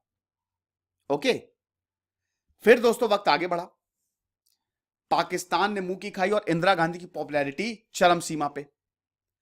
और फिर 1975 में एक बहुत बड़ा इवेंट, इमरजेंसी लगा दी। यहां पे इमरजेंसी लग गई। और जब यहां पे इमरजेंसी लगी, 1975 में इमरजेंसी लगाई गई, सब खत्म। 1975 से लेकर 77 तक 2 साल इंदिरा गांधी ने एकदम भयानक तरीके से रूल किया। बताया जाता है कि इंदिरा गांधी के जो बेटे थे, छोटे बेटे संजय गांधी, उनके पास ही पूरा क्या कहते हैं कि वो था, ताकत थी, फैसले संजय गांधी लेते थे। फिर 1977 आते आते इमरजेंसी हटी। अब जब इमरजेंसी हटी तब बहुत गुस्सा था इंदिरा गांधी के खिलाफ। तो जनसंघ जो आज की बीजेपी है वो भी बहुत एक्टिव। उस समय नरेंद्र मोदी जी भी इधर उधर छुप रहे थे, क्योंकि कोई भी पॉलिटिकल, जो भी पॉलिटिकल राइवल था उनको जेल में डाल दिया जाता था। कुछ को छोड़ दे जिन्होंने अपनी आवाज उठाई, बाकी सब जेल में बंदी थे। तो फिर जनता पार्टी आई। अब जब जनता पार्टी आई 1977 में, जनता पार्टी आई, लेकिन जनता पार्टी के मोरारजी देसाई पहले कांग्रेस में ही थे, बहुत वक्त से चाहते थे तो प्राइम मिनिस्टर बने, लेकिन बन नहीं पाए। फाइनली 1977 में मोरारजी देसाई को प्राइम मिनिस्टर बनाया गया। 1977 से लेकर 1980 तक मोरारजी देसाई प्राइम मिनिस्टर रहे, प्रधानमंत्री रहे। फिर वक्त आगे बढ़ता है, कश्मीर का मुद्दा ऑलरेडी बहुत ज्यादा गर्म हो रहा था। 1980 में जनता पार्टी कोलैप्स कर गई, फिर कांग्रेस पार्टी आई, फिर इंदिरा गांधी जीती, इंदिरा लाओ देश बचाओ। लेकिन दोस्तों 1984 में ऑपरेशन ब्लू स्टार हुआ और उसी दौरान दोस्तों हम ये देखते हैं कि इंदिरा गांधी को मार दिया गया। क्योंकि देखिए खालिस्तानी मूवमेंट भारत में उस समय दो मूवमेंट, खालिस्तानी पंजाब में कि हम अलग खालिस्तान बनाएंगे, और इधर जम्मू एंड कश्मीर में, यहां पे दो जगह बहुत ज्यादा इंसर्जेंसी थी और ये दोनों इंसर्जेंसी साथ में चली हैं। 1984 आते आते यहां पे जर्नैल सिंह भिंडरवाले को मारा और उसके बाद ऑपरेशन ब्लू स्टार हुआ, जिसकी वजह से इंदिरा गांधी को मार दिया गया। सिख इतना ज्यादा नाराज थे इंदिरा गांधी, भाई इनके दो बॉडीगार्ड नहीं तो मारा था इंदिरा गांधी को, खत्म हो गया ये चैप्टर खत्म। उसके बाद इंदिरा गांधी के बेटे राजीव गांधी प्राइम मिनिस्टर बने। इसी दौरान दोस्तों जम्मू एंड कश्मीर में बहुत ज्यादा इंसर्जेंसी हुई। 1987 में जम्मू एंड कश्मीर में इलेक्शन हुए और कांग्रेस के ऊपर आरोप लगा कि तुमने धांधली से ये इलेक्शन जीते हैं, और फिर यहां पे मिलिटेंट फेज की शुरुआत होती है। जम्मू एंड कश्मीर में खून बहने लगा, जम्मू एंड कश्मीर को पूरी तरीके से कट ऑफ कर दिया, कश्मीरी पंडित को मार मार के बाहर निकाल दिया। फिर 1991 आते आते जम्मू एंड कश्मीर में हम देखते हैं हमारी फोर्सेस गई और 1996 तक हालात थोड़े सामान्य हुए, ठीक है, और पंजाब में बिल्कुल सामान्य हो गए, कोई दिक्कत नहीं। तो दोस्तों ये कहानी रही 1990 तक। अब देखिए एक और चीज हुई थी 1984 में, जब राजीव गांधी आए थे प्राइम मिनिस्टर बने तो 1989 तक रहे वो। 1984 से 1989 तक राजीव गांधी प्राइम मिनिस्टर रहे। उस समय श्रीलंका में भी बहुत ज्यादा प्रॉब्लम थी। श्रीलंका में ये जो तमिल डायस्पोरा था वो बोल रहा था कि हमको तमिल ईलम चाहिए, और उसके लीडर थे प्रभाकरन, LTT, लिट्टे जिसको बोला जाता था, liberation of Tamil tigers Eelam. तो राजीव गांधी ने फोर्सेस भेजी उस समय श्रीलंकन सरकार को सपोर्ट करने के लिए। अब उसका नतीजा यह रहा कि 1991 आते आते राजीव गांधी को बम छोड़ा दिया। इसी दौरान 1989 से लेकर 1991 तक भारत में थोड़ी अनस्टेबिलिटी रही। कैसे अनस्टेबिलिटी रही? 1989 में कांग्रेस की सरकार गई और 1989 के बाद जब कांग्रेस की सरकार गई तो इलेक्शन हुआ, किसी को बहुमत नहीं मिली। कांग्रेस से लोग बहुत ज्यादा खुश नहीं थे। हालांकि राजीव गांधी बहुत कुछ लेके आए, टेक्नोलॉजी, मोबाइल फोन, कंप्यूटर, लेकिन वो शुरुआत थी, वो कुछ खास हुआ नहीं। 1989 से लेकर 1991 तक 2 साल तक काफी अनस्टेबिलिटी रही। पहले वीपी सिंह प्राइम मिनिस्टर थे, मंडल कमीशन भी समय मंडल कमंडल की राजनीति, और इसी समय दोस्तों राम जन्मभूमि मंदिर वहीं बनाएंगे ये शुरू हुआ। कसम राम की खाते हैं, मंदिर वहीं बनाएंगे। अब दोस्तों यहां पे बीजेपी का राइज होता है। मैं थोड़ा आपको बीजेपी की भी कहानी बता देता हूं। जनसंघ, पहले बीजेपी की जो पेरेंट पार्टी है उसको जनसंघ बोला जाता है। श्याम प्रसाद मुखर्जी जो पहले थे जिन्होंने कैबिनेट से, कांग्रेस ने ना सबको लेके चली थी वो, तो श्याम प्रसाद मुखर्जी भी कैबिनेट मिनिस्टर थे, लेकिन उन्होंने आइडियोलॉजी की वजह से इस्तीफा दे दिया, जनसंघ बनाया। अब जनसंघ आज की भारतीय जनता पार्टी है। 1980s में भारतीय जनता पार्टी, जनसंघ भारतीय जनता पार्टी हो गई। लेकिन जब इलेक्शन लड़े तो खाली 2 सीटें मिली, लेकिन राम मंदिर का मुद्दा एकदम तेजी से आगे बढ़ा। बाबरी मस्जिद के नीचे राम मंदिर था, अयोध्या में राम मंदिर होगा। और उसके बाद फिर बीजेपी ने रथ यात्राएं शुरू की, और उसका नतीजा यह रहा कि अगले इलेक्शन में 1989 आते आते दोस्तों बीजेपी को काफी सीटें मिलने लगी, 2 सीटों से सीधे 80 सीटों पे। अब दोस्तों हुआ क्या कि वक्त तो आगे बढ़ रहा है, बीजेपी भी आगे बढ़ रही है साथ में, लेकिन साथ में भारत में अनस्टेबिलिटी भी है। तो 1989 में पहले वीपी सिंह है प्रधानमंत्री बने और बाद में चंद्रशेखर प्रधानमंत्री बने, लेकिन कुछ चल नहीं पाए। 1991 में भारत लगभग बैंकरप्ट ही हो गया था। तो भारत ने अपनी इकोनॉमी भी खोली, liberalisation, privatisation, globalisation, LPG reforms हम लेके आए। 1991 में ये हुआ है, 1991 में। तो हम अब प्राइवेटाइजेशन की, अभी तक हम सोशलिस्ट इकोनॉमी थे, लेकिन अब हम प्राइवेटाइजेशन की तरफ बढ़ गए। भारत में कैपिटलिज्म आया, भारत में कंपनीज है प्राइवेट। उससे पहले लाइसेंस राज था। 1991 से पहले भारत की इकोनॉमी की यह हालत थी कि अगर आपको सुई भी बनानी होती थी तो भी आपको सरकार से परमिशन लेनी पड़ती थी, लेकिन अब ऐसा कुछ भी नहीं था। अब सब कुछ फ्री था, तो खूब भर भर के इन्वेस्टमेंट हुआ। लेकिन इसी दौरान दोस्तों बाबरी मस्जिद इंसिडेंट होता है, भारत का काला इतिहास। और बाबरी मस्जिद के बाद उस समय यूपी में सरकार को तुरंत बर्खास्त किया गया। 1992 की घटना है, 1992 की घटना है ये। और उसी दौरान दोस्तों मुंबई में भी बॉम्ब ब्लास्ट हुआ। उसके बाद बाबरी मस्जिद से सब बहुत सारी चीजें जुड़ी हुई हैं। हुआ क्या कि राम मंदिर का मुद्दा बहुत गर्म हो रहा था और ये बस एक तरीके से फटने की ही देर थी। ये बॉम्ब, ये क्या है ना कि एक कहते ना बबल था, ये कब फटेगा, और ये फट गया 1992 में दिसंबर में, जब पूरी बाबरी मस्जिद को दहा दिया गया। उसके बाद तुरंत ही यूपी की सरकार, कल्याण सिंह चीफ मिनिस्टर थे और उस समय सेंटर में, अच्छा 1991 में कांग्रेस को बहुमत मिली और कांग्रेस की सरकार है, PV नरसिम्हा राव प्रधानमंत्री हुए। 1991 से लेकर 1996 तक। तो पीवी नरसिम्हा राव ने बहुत कुछ किया, हाफ लायन उनको बोला जाता है, उनके शानदार फैसले थे। मैंने उनकी बायोग्राफी रिव्यू की है जिसमें इकोनॉमी को भी उन्होंने खोला। अब जब इकोनॉमी को उन्होंने ओपन किया तो हम ये देखते हैं कि 1996 में जब इकोनॉमी को उन्होंने, तो भारत में बहुत ज्यादा इन्वेस्टमेंट आया। और फिर दोस्तों बाबरी मस्जिद का जो इंसिडेंट हुआ 1992 में, तब उस समय पीवी नरसिम्हा राव की सरकार थी। उन्होंने यूपी में सरकार बर्खास्त करनी चाहिए, लेकिन उन्होंने जहां जहां बीजेपी की सरकार थी सब जगह बर्खास्त कर दी। पॉलिटिकल एक तरीके से फायदा उठाने की कोशिश की गई। और उसका राम मंदिर का, ये जो बाबरी मस्जिद का पूरा इशू था, इसका नतीजा ये रहा कि भारत में फिर अंडरवर्ल्ड का, मुंबई में ऑलरेडी अंडरवर्ल्ड का दबदबा बहुत ज्यादा था, लेकिन फिर भारत में पहली बार बॉम्ब ब्लास्ट हुए 1993 में। भारत भी आतंकवाद की चपेट में आया। उसके बाद दाऊद इब्राहिम के ऊपर आरोप लगा, वो चला गया, वो भाग गया। फिर आता 1996, 1996 में फिर इलेक्शन हुए और अब गठजोड़ का सिलसिला चालू होगा। 1996 से लेकर 1998 तक 3 प्रधानमंत्री आए और गए। अटल बिहारी वाजपेयी की वो 14 दिन की सरकार और उनकी जो असेंबली में स्पीच कोई नहीं भूल सकता। बीजेपी को खाली 14 दिन का, 1996 में बीजेपी की सरकार आई थी लेकिन बहुमत उनको नहीं थी। तो यहां पे अटल बिहारी वाजपेयी ने यह बोला, 14 दिन तक उनको खाली समय दिया कि आप बहुमत साबित करो, वो साबित कर नहीं पाए। तो 1-1.5 घंटे की उन्होंने बहुत जबरदस्त स्पीच दी, सरकारें आएंगी जाएंगी, देश नहीं, ये देश बचे रहना चाहिए। फिर इधर मिलीजुली सरकार 1996 से लेकर 1998 में अटल बिहारी प्रधानमंत्री, खाली 14 दिन के लिए उनको इस्तीफा देना पड़ा। फिर उसके बाद देवेगौड़ा आए, फिर आई के गुजराल आए, लेकिन कुछ खास हुआ नहीं। 1998 में फिर इलेक्शन होता है और तब जाके अटल बिहारी वाजपेयी की सरकार आई। तब बीजेपी ने एनडीए बनाया, नेशनल डेमोक्रेटिक अलायंस। लगभग 14 पार्टी को साथ में लेके चले हैं। अटल बिहारी वाजपेयी शानदार प्रधानमंत्री रहे और 1998 से लेकर 2004 तक बीजेपी की सरकार रही। इसी दौरान दोस्तों हमारा कारगिल वॉर भी हुआ 1999 में। भारत के वीर सपूतों ने कारगिल वॉर में पाकिस्तान को झूठ धूल चटा दी। फिर 2004 के बाद लगभग 10 साल कांग्रेस की सरकार रही। 2009 और 2014 मनमोहन सिंह प्रधानमंत्री रहे, बहुत शानदार प्रधानमंत्री थे, बड़ा उनको अंडर एस्टिमेट किया जाता है, बहुत ही बेहतरीन प्रधानमंत्री थे। वो इकोनॉमिस्ट थे, हाईली क्वालिफाइड। तो मनमोहन सिंह की सरकार थी। और इसी दौरान दोस्तों 2008 में 26/11 अटैक हुआ। तब भारत ने यह जाना कि अब पाकिस्तान से हम ज्यादा दोस्ती रख नहीं सकते, क्योंकि जब भी पाकिस्तान की तरफ दोस्ती बढ़ाओ ये पीठ में खंजर भोगता है। और उसके बाद से दोस्तों कोई ज्यादा अटैक हुए भी नहीं है। फिर 2014 में दोस्तों पेट्रोल के दाम बढ़े। 2009 में दोस्तों अमेरिका का हाउसिंग रिसेशन भी आया, जिसकी वजह से हुआ यह कि 2014 में मतलब कांग्रेस सरकार के खिलाफ काफी गुस्सा था।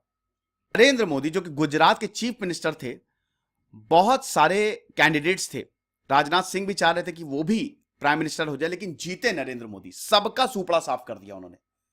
और उसके बाद मोदी लहर ऐसी चली कि सारी पार्टी उसमें उड़ गई।